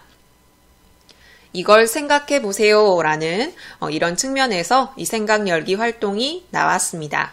그러면 이론 부분 들어갈게요. 이 부분 꼼꼼하게 공부하셔야 된다고 말씀드렸죠. 일단 비평하는 글이 어떤 글인지 보도록 합시다. 비평하는 글은 한마디로 어떤 대상에 대한 가치를 논하는 글이거든요. 그 가치를 논할 때는 옳고 그른지, 아름다운지 추한지 가릴 수 있겠죠. 어떤 사물이나 현상에 대해서 가치를 논하는 글이 바로 비평하는 글, 비평문입니다. 이런 글을 쓸 때는 일단 비평 대상을 명확하게 정해야 되고요. 그 비평에 대한 내 관점을 신중하게 정해야 하고요. 내 관점을 뒷받침해 줄 수 있는 근거를 마련하는 게 중요합니다. 자, 일단 이 글은 두 가지로 나누어서 볼 건데 첫 번째는 비평하는 글의 특징이고요. 두 번째는 비평하는 글쓰기의 과정입니다. 이론적 내용을 묻는 문제가 이렇게 나뉘어서 출제된 문제가 이 두 가지로 딱딱 나누어서 제시된 건 아니기 때문에 나중에 비평하는 글의 특징을 과정에 적용할 수도 있어야 되고 과정에 대한 내용을 특징과 연관 지으실 수도 있어야 돼요. 일단 비평하는 글은 하나의 주제에 대한 필자의 의견 그리고 관점을 뒷받침하는 논거를 중심으로 주장을 드러냅니다. 설득하는 글도 비평하는 글도 자기 주장을 내세우는 거잖아요. 그래서 둘 다 논거가 필요한데 일단 자기 주장 자체는 주관적이에요. 그렇지만 그것을 뒷받침하는 근거는 객관적이고 타당해야겠죠. 이거 조심하세요. 주장이 객관적이란 말이 아니라 주장을 뒷받침하는 논거가 객관적이어야 한다는 말입니다. 비평하는 글이라고 하면 대부분 문학 작품에 대한 비평을 떠올리기 쉬운데 문학 작품뿐만이 아니라 가치를 논하는 글은 모두 비평이 될 수 있어요. 책에 대해 평가하는 글도 비평문이고요. 또 어떤 사람이 쓴 글에 대한 비평도 비평문이고요. 아니면 특정한 인물에 대한 비평도 비평문입니다. 이렇게 비평문은 문학 작품에 한정되는 것이 아니라 어떤 대상의 가치를 평가했다라고 하면 비평하는 글이 될 수 있어요. 그 다음은 비평하는 글쓰기 과정을 보도록 합시다. 비평하는 글쓰기 과정을 순서대로 쓰라는 문제도 출제됐기 때문에 여러분이 과정 5개는 외우셔야 돼요. 첫째는 비평의 대상을 선정해야 하고요. 선정된 대상을 이해해야 합니다. 세 번째로 자신의 관점을 수립해야 하고요. 네 번째로 비평의 근거를 마련해야 하고요. 마지막으로 표현을 해야 하는 거죠. 이 5가지 반드시 외우시고요. 우리는 첫 단계부터 보도록 합시다. 비평하는 글을 쓰려면 내가 무엇을 비평할지 비평의 대상을 선정해야겠죠. 자, 비평하는 글은 어떤 대상에 대한 평가가 담긴 글이죠. 그럼 이때 평가란 게 뭐냐? 그 대상에 대해 가치를 부여하는 게 평가예요. 다시 말해서 그 비평의 대상이 다른 것보다 중요하다거나 옳다거나 아름답다고 하는 가치를 부여하는 거기 때문에 필자는 그 어떤 것, 다시 말해서 비평의 대상을 명확하게 정해야 돼요. 비평의 대상을 명확하게 정하지 않으면 평가를 내릴 수가 없잖아요. 예를 들어서 설명하고 있거든요. 영화를 비평한다 라고 했을 때 이 영화 자체가 비평의 대상이 될 순 없어요. 너무 범위가 크죠? 이 영화의 무엇을 비평할지 비평의 대상을 정해야 하는데 예를 들어 주제를 드러내는 방식일 수도 있고요. 당대의 사회상일 수도 있고요. 배우의 연기일 수도 있어요. 자, 이렇게 비평의 대상을 명확하게 세워야 하는 이유는 뭐냐면 그래야 깊이 있는 비평을 할 수 있기 때문입니다. 비평의 첫 단계, 비평의 대상 선정하기. 자, 두 번째, 비평의 대상을 선정했으면 그 대상을 이해하는 활동이 필요해요. 한마디로 공부해야 하는 거죠. 내가 평가를 내리려면 그 대상과 관련된 여러 가지 정보를 알아야 하잖아요. 또 예를 들어서 제시하고 있거든요. 내가 비평하려는 현안이 이거예요. 만 18세에 선거권을 부여하자. 자, 이것에 대해서 나는 비평을 하려고 해요. 그러려면 청소년의 선거권에 대해서 공부를 해야 하는데 우리나라가 몇 세부터 선거권을 부여하는지, 다른 여러 나라들은 어떤지, 청소년기의 심리적, 정신적 발달 과정은 어떤지, 왜 이런 주장이 나오게 되었는지, 만 18세에 선거권을 부여하는 것과 관련된 다양한 정보를 공부를 해야 합니다. 이 공부하는 단계가 바로 비평의 대상 이해하기 단계예요. 방금 우리가 살펴본 이거에 대해서 비평의 대상 이해하기 단계에서 할 수 있는 활동으로 적절하지 않은 것은 이런 문제가 출제됐고요. 여기 대괄호로 묶인 이 안의 내용은 전부 옳은 선지로 활용됐고 여기에 포함되지 않는 다른 내용이 틀린 선지로 출제가 됐습니다. 자, 비평하려는 대상을 잘 이해하려면 일단 다양한 관점의 글을 많이 읽어봐야겠죠. 다양한 관점의 글을 읽다 보면 내가 선택하려는 관점이 타당한지 합리적인지 생각해 볼 수도 있고 또 내가 택한 관점 말고도 반대쪽의 관점도 알아야 자기 관점을 치밀하게 주장할 수 있겠죠. 그리고 이 단계에서 살펴본 내용이 나중에 4번째 단계에서 도움이 돼요. 그건 그쪽 설명할 때 한 번 더 언급을 할게요. 자, 비평하기 2번째 단계, 비평의 대상 이해하기, 공부하기 단계였습니다. 자, 3번째 단계에서는 자신의 관점을 수립해야 합니다. 자기 관점을 수립하고 공부하는 게 아니라 공부하고 관점을 수립하는 겁니다.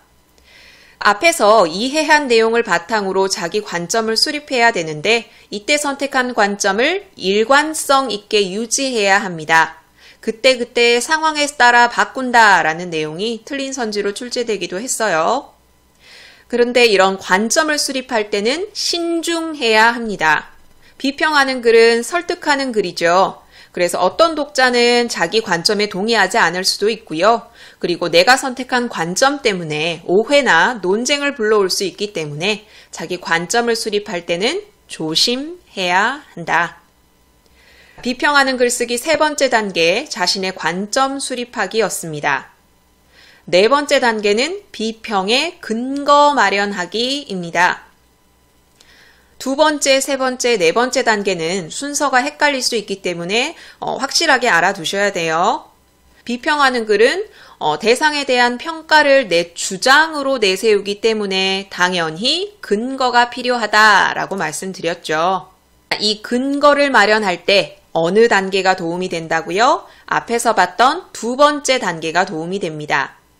이때 비평의 대상에 관해서 여러 가지로 살펴봤죠. 이 살펴보는 과정에서 그냥 눈으로 읽고 넘어가는 것이 아니라 다양한 관점들을 비슷한 성격의 것끼리 묶어보고 그것에 대한 필자의 근거들도 기록해보고 이런 흔적들이 남아있겠죠. 이 흔적들을 이용해서 내 근거로 삼는 겁니다. 특히 자기가 선택하지 않은 관점들, 그것들의 단점이나 약점들을 앞에 이해하기 과정에서 찾아낼 수 있겠죠. 그것들을 버리지 않고 이용하는 거예요. 그것들을 이용하면 내 관점을 강화시킬 수 있겠죠. 비평하는 글쓰기 네 번째 단계, 비평의 근거 마련하기입니다. 마지막으로 표현하기예요. 앞에 설득하는 글쓰기의 표현하기의 유의점 기억나세요? 비유법이나 서리법이나 이중부정과 같은 다양한 표현 방법을 활용하는 것이 좋다라고 배웠죠. 그런데 비평하는 글쓰기에서는 이런 다양한 표현 방법을 쓰기보다는 간결하고 정확한 표현을 쓰는 것이 좋습니다. 다양한 표현 방법이나 미사여구를 지나치게 활용하면 글쓴이의 관점이 잘 드러나지 않을 수 있기 때문입니다. 표현하기는 간결하게. 이렇게 비평하는 글쓰기의 5가지 단계에 맞추어서 특징을 살펴봤고요. 방금까지 읽어본 모든 것들이 이 단원에서 가장 많이 출제된 유형에 해당합니다. 여러 번 읽어보셔야 합니다. 그 다음은 학습활동인데 학습활동에는 진영이라는 학생이 비평하는 글을 쓰는 과정이 제시되어 있어요. 비평하는 글쓰기의 과정 첫 번째 단계, 그리고 두 번째 단계, 세 번째 단계까지가 제시되어 있습니다. 그러니까 비평의 근거 마련하기, 표현하기, 이 네 번째, 다섯 번째 단계는 생략되어 있어요. 그럼 첫 번째 단계부터 보도록 할게요. 첫 번째 단계는 비평의 대상 선정하기예요. 이 부분이 나오면 여러분이 이거 비평하는 글쓰기 첫 번째 단계구나 라는 걸 아셔야 됩니다. 이 학생은 어떻게 비평의 대상을 선정했냐면 신문 기사를 보고 선정을 했어요. 한 빵집에 관해서 신문 기사가 실려 있죠. 요약해서 우린 살펴봅시다. 한 빵집에 대해서 어떤 사람이 유통기한이 지난 케이크를 재사용한다 라는 글을 올렸죠. 그 글을 읽은 누리꾼들이 그 글을 확산시키는 거죠. 여기서 그치지 않고 언론은 이 글쓴이가 쓴 항의문 그리고 누리꾼들의 반응을 기사로 실었어요. 그러니까 더 일파만파 퍼지게 되겠죠. 조심하셔야 될 건 언론이 내용 자체를 부풀린 건 아니고 그 사건을 다루다 보니까 사건 자체가 커져버린 거죠. 이렇게 커지다 보니까 온라인상에서는 빵집이 폐업해야 된다라는 의견까지 나오고 있어요. 그런데 사실 알고 보니까 이 글 내용이 사실이 아니었죠. 빵집 주인은 정신적 충격을 받아서 잠시 빵집 문을 닫게 되었습니다. 이걸 읽고 진영이가 이렇게 이야기를 합니다. 요즘 이렇게 부정확한 정보가 퍼져나가는 현상이 자주 일어나는 것 같아. 이런 현상을 학교 누리집에 게시해 보면 어떨까? 라고 생각을 합니다. 1단계 비평의 대상을 선정했죠. 그럼 진영이가 선택한 비평의 대상이 뭡니까? 부정확한 정보가 퍼져나가서 문제가 발생하는 현상. 이것이 진영이가 선택한 비평의 대상입니다. 그러면 두 번째 단계, 공부하는 단계. 비평의 대상, 이해하기가 필요해요. 진영이가 공부한 내용을 요약적으로 제시하고 있는데 진영이는 두 가지로 나누어서 이해를 하고 있어요. 도대체 그런 문제는 왜 생기는 걸까? 첫째, 누리소통망 사용자들의 의식의 문제가 있다. 둘째, 언론의 문제가 있다. 이렇게 공부를 한 거예요. 이 각각의 내용들은 여러분이 읽어보시고요. 진영이가 이에 관해 이야기를 하죠. 부정확한 정보가 퍼져나가서 문제를 발생시키는 것, 이 현상을 바라보는 다양한 관점들이 있구나. 자, 이렇게 나눌 수 있네 라고 살펴봤습니다. 그 다음 단계는 뭐예요? 자신의 관점을 수립하는 거였죠. 앞에서 이해한 활동을 바탕으로 관점을 수립해야 하는데, 자, 이 두 가지 중에 선택을 해야 돼요. 부정확한 정보가 퍼져나가서 문제를 발생시키는 것. 자, 무슨 문제로 볼 것이냐? 진영이는 이 위의 문제로 선택을 했습니다. 나는 확인되지 않은 정보를 퍼뜨리는 누리소통망 사용자들의 의식의 문제가 있다고 생각해. 위쪽 관점을 선택한 거예요. 앞서 비평의 대상을 이해하면서 찾은 다양한 관점들과 관점의 근거들을 내 글에 활용해야지. 언론의 문제로 보는 관점은 이 학생이 택한 관점이 아니죠.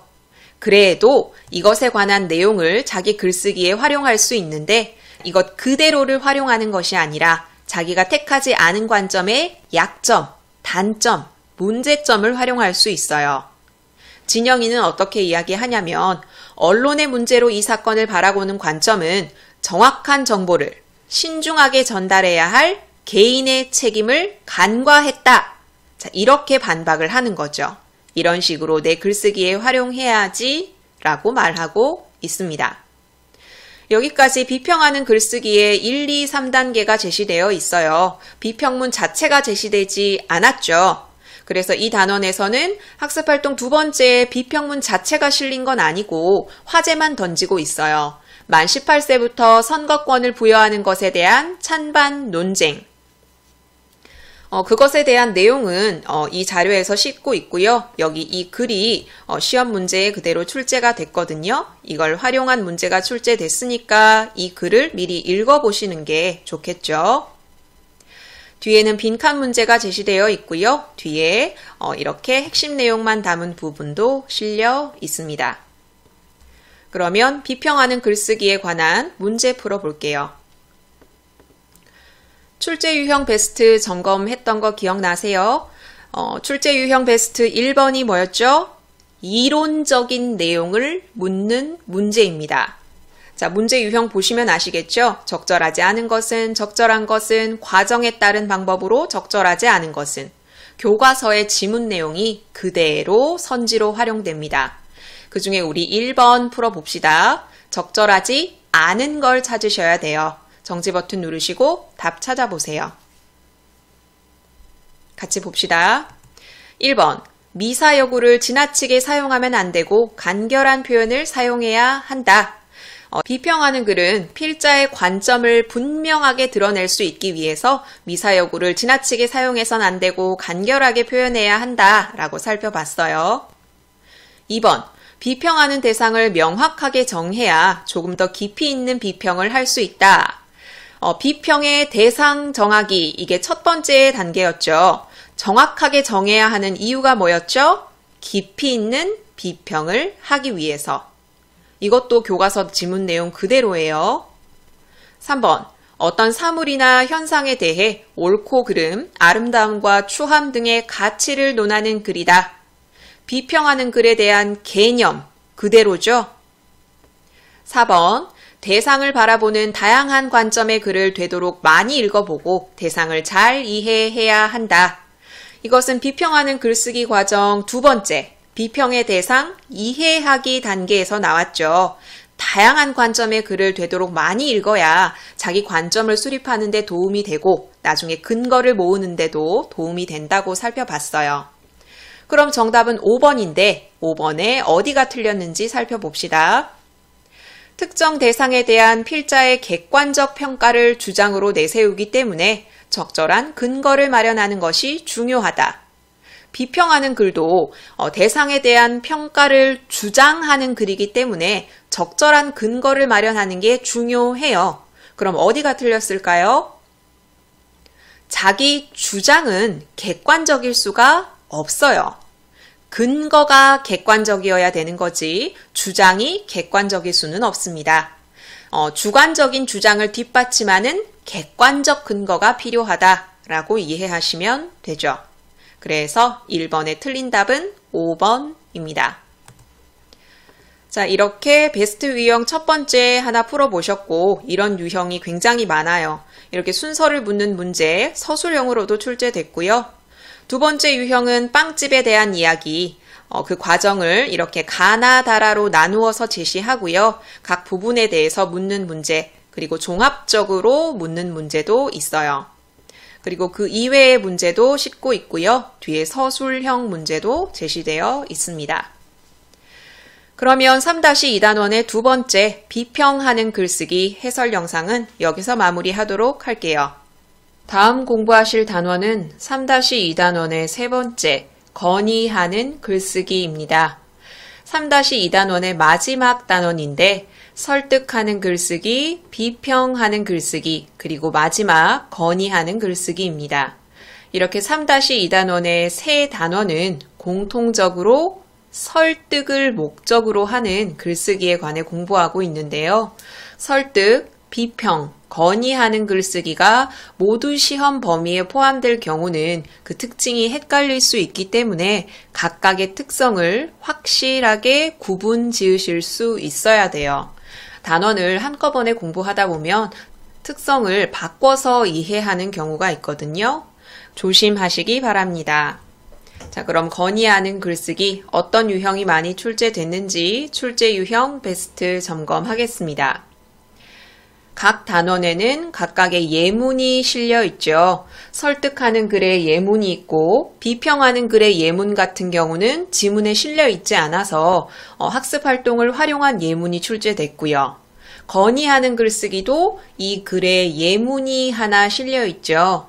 지문 끝부분에 보면은 탈의 공간을 마련해달라는 학생의 건의문이 실려 있습니다. 그 건의문을 활용한 문제가 가장 많이 출제가 됐습니다. 내용을 묻는 문제는 기본이고요.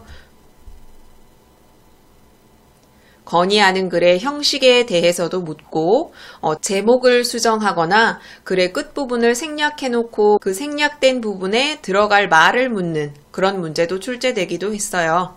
거의 건의문의 모든 내용이 다 활용되어 출제되었다고 보시면 됩니다. 두 번째는 건의하는 글에 관한 이론적인 내용을 묻는 문제가 많이 출제됐는데 여기 이 이론적인 내용은 교과서 지문에 나오는 말이 그대로 선지에 출제가 됐습니다. 그리고 세 번째로는 학습활동에 실린 내용인데 등하교할 때 버스를 기다리는 줄이 길어서 고민하는 학생들이 있죠. 그 학생들의 상황을 활용한 문제, 학생들이 공감하고 있는 문제 상황이 무엇인지 그리고 문제의 원인이 무엇인지 그걸 묻는 문제가 출제됐습니다. 자, 그러면 교과서 지문 분석 들어갈 텐데 이 지문 내용은 출제 유형 베스트 2번에 해당합니다. 건의하는 글에 관한 이론적 내용을 묻는 문제. 이 지문에 있는 거의 모든 내용이 선지에 활용이 됐어요. 과장해서 말씀드리는 게 아니라 여기 이 지문 내용 하나가 특별한 부분에 쏠리지도 않고 고루고루 출제가 됐습니다. 문제 유형은 이래요. 건의하는 글에 대한 설명으로 적절한 것은, 건의하는 글을 쓸 때의 유의점으로 적절한 것은, 이런 식으로 출제가 되니까 이 내용이 전부 시험 문제에 나왔다라고 생각하고 꼼꼼하게 여러 번 읽으셔야 됩니다. 건의하는 글의 개념을 먼저 설명하고 있습니다. 건의하는 글은 어떤 현안을 분석해서 쟁점을 파악하고 그 현안을 해결할 방안을 담은 글입니다. 선지에 출제됐을 때 건의하는 글에 웬 쟁점이야? 토론 아닌가? 하고 틀리게 생각할 수 있으니까 주의하셔야 됩니다. 여기서 말하는 현안이 무엇인지 설명을 하고 있는데 현안이란 거는 우리 주변에서 해결해야 할 불편함 혹은 행정적인 문제점을 현안이라고 합니다.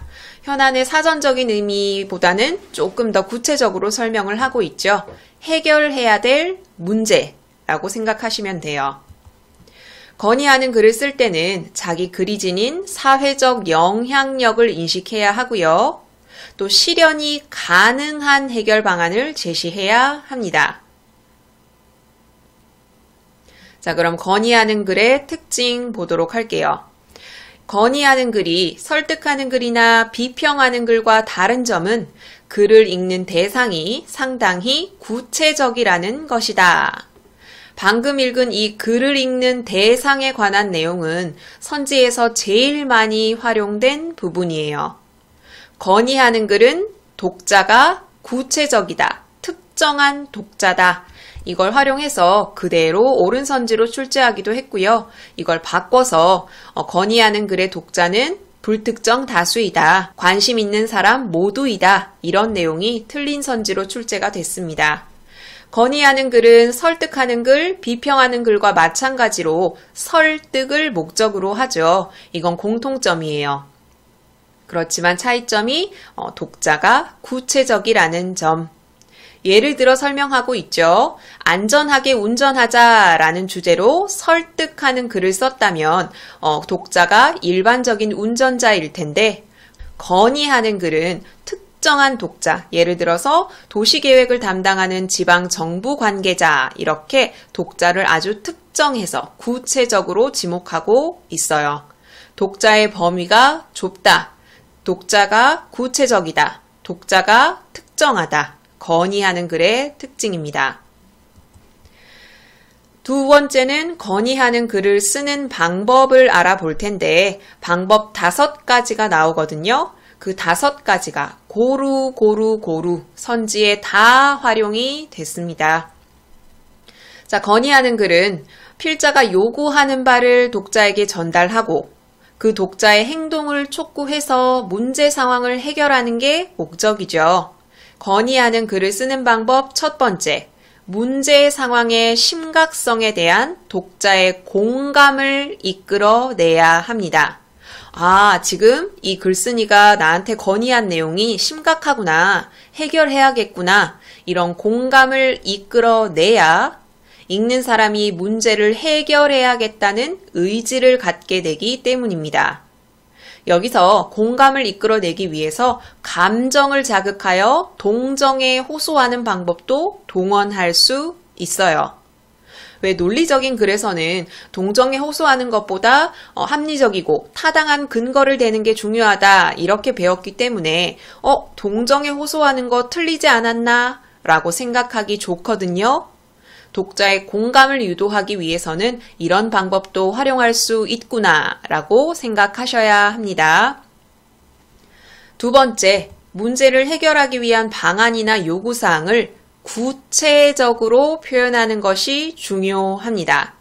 예를 들어서 도로가 좁다, 건의하는 글을 쓸 때 길을 넓혀주세요, 이렇게 막연하게 이야기하기보다는 길을 넓힐 수 있는 방안을 구체적으로 표현하는 게 좋습니다. 구체적으로 표현한 효과는 무엇이냐? 필자가 원하는 방향으로 문제가 해결될 가능성이 높아지는 거죠. 막연히 길을 넓혀주세요 라고 요구해서 길을 넓혀줬는데 그 구체적인 방안이 나와는 맞지 않을 수도 있잖아요. 그러니까 구체적으로 표현하는 것이 좋다. 이때 요구사항은 합리적이어야 하고요. 실현 가능성이 있어야 합니다. 여기서 살펴볼 게 하나 있는데 문제 해결 방안에 요건이 있거든요. 자, 이 부분은 요약본이에요. 정리해서 제시하는 부분이거든요. 내신 암기 부분. 그 중에 우리가 볼 거는 4번입니다. 해결 방안의 특성, 공익성, 공정성, 합리성, 실현 가능성을 만족하는 게 좋습니다. 공익성, 해결 방안은 공공의 이익을 추구해야 하고요. 공정성, 해결 방안은 어느 한쪽의 의견에 치우쳐서는 안 되고요. 합리성, 해결 방안은 합리적이어야 하고요. 실현 가능성, 해결 방안은 현실적으로 실현이 가능해야 합니다. 이게 필자가 해결 방안을 제시할 때 고려해야 할 요소죠. 원래대로 돌아갈게요. 그리고 필자가 제시하는 해결 방안이나 요구사항이 실현되었을 때 나타날 수 있는 긍정적인 효과를 함께 제시하면 설득력을 얻을 수 있습니다. 독자께서 이러이러한 걸 해결해주면 이러할 수도 있고 이러할 수도 있고 이러할 것 같습니다 라고 긍정적인 효과를 제시해라. 그리고 건의하는 글도 설득이 목적이라고 말씀드렸죠. 그래서 타당한 논거를 마련하는 것이 중요합니다. 그 다음 마지막입니다. 예의 바르고 공손한 표현을 사용하는 것이 좋아요. 이건 당연한 거고 그 이유까지 확실히 알아두세요. 예의 바르고 공손한 표현을 사용하면 독자의 호감을 높일 수 있어요. 예의 바르고 공손하게 나에게 건의를 하는구나. 한 번 더 읽어볼까? 요구사항을 긍정적으로 생각할 수 있죠. 그 다음은 건의하는 글의 형식인데 이 단원에서 가장 많이 출제된 출제 유형 베스트 첫 번째에 해당하는 글이 바로 이 글입니다. 여러분은 이 글을 보고 일단 기본적으로 각각의 부분이 건의하는 글에 어떤 형식에 해당하는지를 알아야 되고요. 건의의 주제는 필수고요. 구체적인 내용도 파악하고 있으셔야 됩니다. 건의하는 글의 제목에는 건의 내용이 담겨 있는 게 좋아요. 두루뭉술하게 이야기하기보다는 내가 원하는 바를 명확하게 제시하는 게 좋은 거죠. 교실 환경을 개선해 주세요. 이런 막연한 제목이 아니라 교실에 탈의 공간을 만들어 주세요. 이게 바로 이 글쓴이가 이야기하고자 하는 바죠. 건의 내용이 담긴 제목입니다. 교장 선생님 안녕하세요. 저는 2학년 모반 김재희입니다. 건의하는 글은 대체적으로 편지와 같은 형식으로 쓰여지거든요. 여기서 인사와 자기소개를 하고 있죠. 예의 바르고 공손한 표현입니다. 독자의 호감을 살 수 있다고 말씀드렸죠. 항상 저희들을 위해 애써주시는 교장 선생님께 감사한 마음을 전하며 사항을 건의드립니다. 교실에 탈의 공간을 만들어 주시기 바랍니다. 자, 자기가 원하는 바를 명확하게 제시하고 있습니다. 그 다음에는 문제 상황을 이렇게 구체적으로 열거하고 있어요. 건의하는 글을 쓰는 방법을 배울 때 문제 상황이 심각하다는 것에 대한 독자의 공감을 끌어내는 게 중요하다고 말씀드렸죠. 그래서 이렇게 구체적으로 이야기하고 있는 거예요. 자, 체육 수업을 하려면 체육복으로 갈아입어야 되는데 탈의 공간이 없어서 화장실에서 갈아입을 수밖에 없다. 10분이라는 짧은 시간 안에 옷을 갈아입어야 하는데 옷을 갈아입는 친구와 급한 용물을 봐야 하는 친구들이 모두 화장실을 이용하죠. 그래서 줄이 항상 길어요.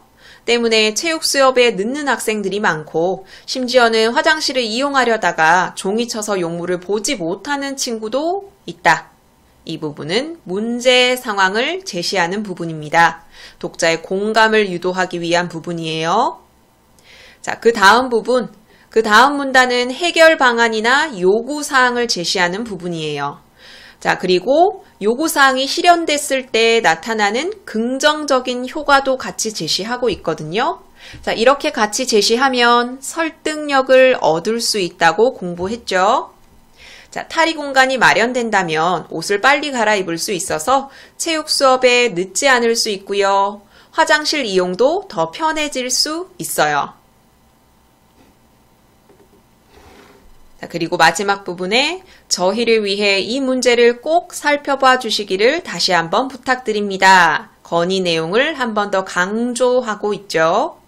교실에 탈의 공간을 마련해 주신다면 저희의 학교 생활이 한결 편안해질 것입니다. 기대하는 효과도 제시하고 있습니다. 시험에 가장 많이 출제된 부분이니까 시간을 들여서 꼼꼼하게 공부하시기 바랍니다. 학습활동 부분이죠.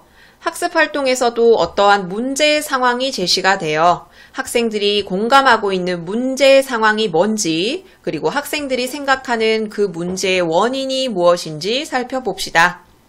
학생들이 하교하고 있어요. 그 중에 건우가 이야기합니다. 저런 오늘도 줄이 기네. 언제까지 이렇게 불편하게 다녀야 할까?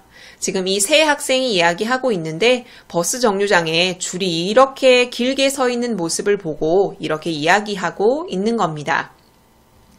건우의 이 말에 대해 수정이와 현아도 동감을 하거든요. 그래서 이 학생들이 공감하고 있는 문제 상황은 등하교 시에 버스를 기다리는 줄이 길다는 겁니다. 방금 이 문제 상황을 쓰라는 문제, 그리고 그 원인을 쓰라는 문제가 서술형으로도 출제가 됐기 때문에 단순히 이해하면서 넘어가지 마시고 암기하고 써보셔야 됩니다. 자, 이제 이 학생들이 문제 상황에 대한 원인을 나름대로 분석하기 시작합니다. 첫째, 자기 학교가 외곽에 있기 때문에 버스를 타고 오는 아이들이 많습니다. 그래서 이용자가 많다는 거죠. 둘째, 중고등학교가 붙어 있어서 학생 수도 다른 학교의 2배입니다. 그러니까 줄이 길 수밖에 없죠. 셋째, 버스가 자기 학교 앞에 서기 전에 금빛고등학교에 정차하기 때문에 버스 안이 더욱 붐빕니다. 자기 학교 전에 다른 학교에 들렀다 오기 때문에 탈 수 있는 학생 수가 아무래도 정해져 있겠죠. 그러니까 줄을 서는 학생들이 더 길어질 수밖에 없습니다. 자, 이렇게 이야기를 하다가 건우가 이것을 학급회의에 안건으로 올려보자 라고 이야기를 합니다. 자, 이걸 보고 여러분은 학생들이 공감하고 있는 문제 상황과 그 원인을 아셔야 됩니다. 자, 학급회의 시간이죠. 건우와 친구들이 아까 얘기했던 그 문제 상황을 학급회의 안건으로 올렸어요. 그래서 반장이 이야기를 합니다. 우리 학교 학생들이 버스를 이용해 등하교를 할 때 힘들다는 문제, 이것에 대해서 해결 방안을 이야기하자라고 이야기해요. 건우가 학교를 시내로 옮기자라고 이야기하는데 이것은 실현 가능성이 없는 의견이죠. 건의하는 글의 특징 살펴봤을 때 요구사항의 내용이 합리적이어야 하고 실현 가능성이 있어야 된다라고 배웠죠. 그 내용이 여기 적용되는 겁니다. 자, 현아가 이야기를 합니다. 현아는 문제 상황을 분석했어요. 사람 수가 많은 데에 비해 버스 배차 간격이 띄엄띄엄해서인 것 같다. 자, 문제 상황을 분석한 후에 해결 방안을 하나 제시를 합니다. 버스 배차 간격을 지금보다 단축하면 되지 않을까? 자, 이게 현아가 제시한 문제 해결 방안이고요. 이것이 쟁점이 돼서 이것이 실현 가능성이 있다, 아니다, 실현 가능성이 있지 않다라는 이런 내용이 아래쪽에 제시가 될 거예요. 수정이가 이야기합니다. 내가 신문에서 보니까 배차 간격을 단축하는 건 비용이 많이 든다. 버스 회사가 우리 학교 학생들만을 위해 배차 간격을 줄여주진 않을 것이다. 자, 배차 간격을 줄이는 건 비용이 많이 들어서 실현 가능하지 않다라고 보고 있고요. 병건이는 이에 대해서 그래, 버스 회사도 수익이 남아야 하는 건 맞지만 아침, 저녁 이렇게 등하교 시간에만 몇 대 더 운행하는 정도라면 실현 불가능한 것 같진 않다. 자, 이렇게 아까 현아가 제시한 문제 해결 방법에 대해서 서로 다른 의견을 제시하고 있습니다. 그리고 학생들의 의견을 모았을 때 실현 가능성이 있을 것 같다라고 이야기한 병건이의 손을 들어주죠. 자, 그래서 문제를 해결할 수 있는 사람에게 건의해보는 게 좋을 것 같다. 그럼 어떤 사람에게 건의할 수 있을까라고 이야기를 하는데 버스 배차 간격을 조절할 수 있는 사람, 학교가 있는 지방자치단체의 장을 예로 들 수 있겠죠. 아까 중간에 넘어간 부분이 있는데 자, 현아가 제시한 이 해결 방법을 두 가지 기준에 맞춰서 판단해 보는 게 학습 활동에 제시되어 있어요. 이 내용도 그대로 시험에 출제되었기 때문에 이 내용 꼼꼼하게 확인하셔야 되고요. 그리고 아래쪽에 건의문을 쓸 때 인식해야 할 사회적 책임. 현아도 반장도 이렇게 이야기를 하거든요. 내가 작성하는 건의문이 사회적으로 영향을 끼칠 수 있다는 점을 인식해야 하고요. 또 반장은 그 해결 방안이 공익에 어긋나지 않는지도 생각해야 한다고 말하고 있어요. 자, 이걸 제시를 하고 이걸 통해 알 수 있는 사회적 책임 2가지를 쓰세요 라는 문제가 출제가 됐거든요. 일단 해결 방안은 사회에 미치는 영향을 고려해서 책임감을 가지고 써야 하고요. 해결 방안도 공익성을 만족해야 합니다. 쓰실 수 있어야 돼요. 이해하는 것과 쓰는 건 다른 거 알고 계시죠? 아래쪽에는 빈칸 문제, 여러분이 내가 잘 알고 있는지 테스트할 수 있는 부분이 있고요. 그리고 요약한 부분, 특히 이 네모친 부분은 핵심 부분이고 뒤에 빈칸 부분으로 한 번 더 테스트해 보실 수 있습니다. 그러면 건의하는 글쓰기 문제 풀어보도록 할게요. 건의하는 글쓰기 내신형 기출 문제입니다. 지문 끝부분에 제시된 학생의 건의문이 가장 많이 출제됐다고 말씀드렸죠? 그 출제 유형 베스트 첫 번째 1번 풀어보려고 합니다. 윗글을 구상하는 과정에서 학생이 떠올린 생각이 1, 2, 3, 4, 5번이에요. 글에 반영되지 않은 걸 찾으셔야 합니다. 정지 버튼 누르시고 답 찾아보세요. 같이 봅시다. 1번, 인사말을 쓰고 건의 주체를 밝혀야겠어. 자, 여기 인사하고 있고요. 건의 주체를 밝히고 있죠. 2번, 실현 가능성이 있는 해결 방안을 제시해야겠어.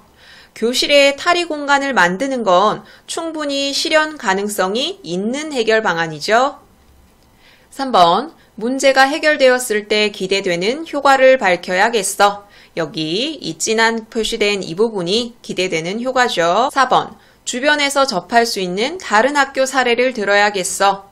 다른 학교 사례를 든 부분은 드러나지 않기 때문에 정답은 4번입니다.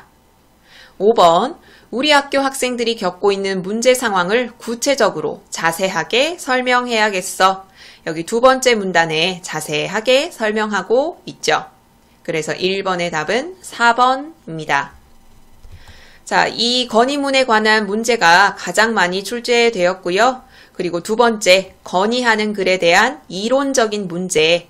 우리가 살펴봤던 그 내용이 그대로 제시된다고 말씀드렸죠. 그리고 건의문을 제시하고 이와 같은 글에 대한 설명, 이런 식으로도 출제가 되는데 이 글이 건의문이기 때문에 결국 이 유형은 건의문에 대한 이론적인 문제죠. 그리고 학습활동에 관한 문제도 출제가 되고요. 기타 유형의 교과서 외의 지문, 학력평가 지문이나 수능 지문을 활용하기도 하거든요. 거기에 제시된 건의문을 여러분이 이해할 수 있는지 판단하는 문제도 출제됐습니다. 서술형 기출문제도 뒤쪽에 제시되어 있어요.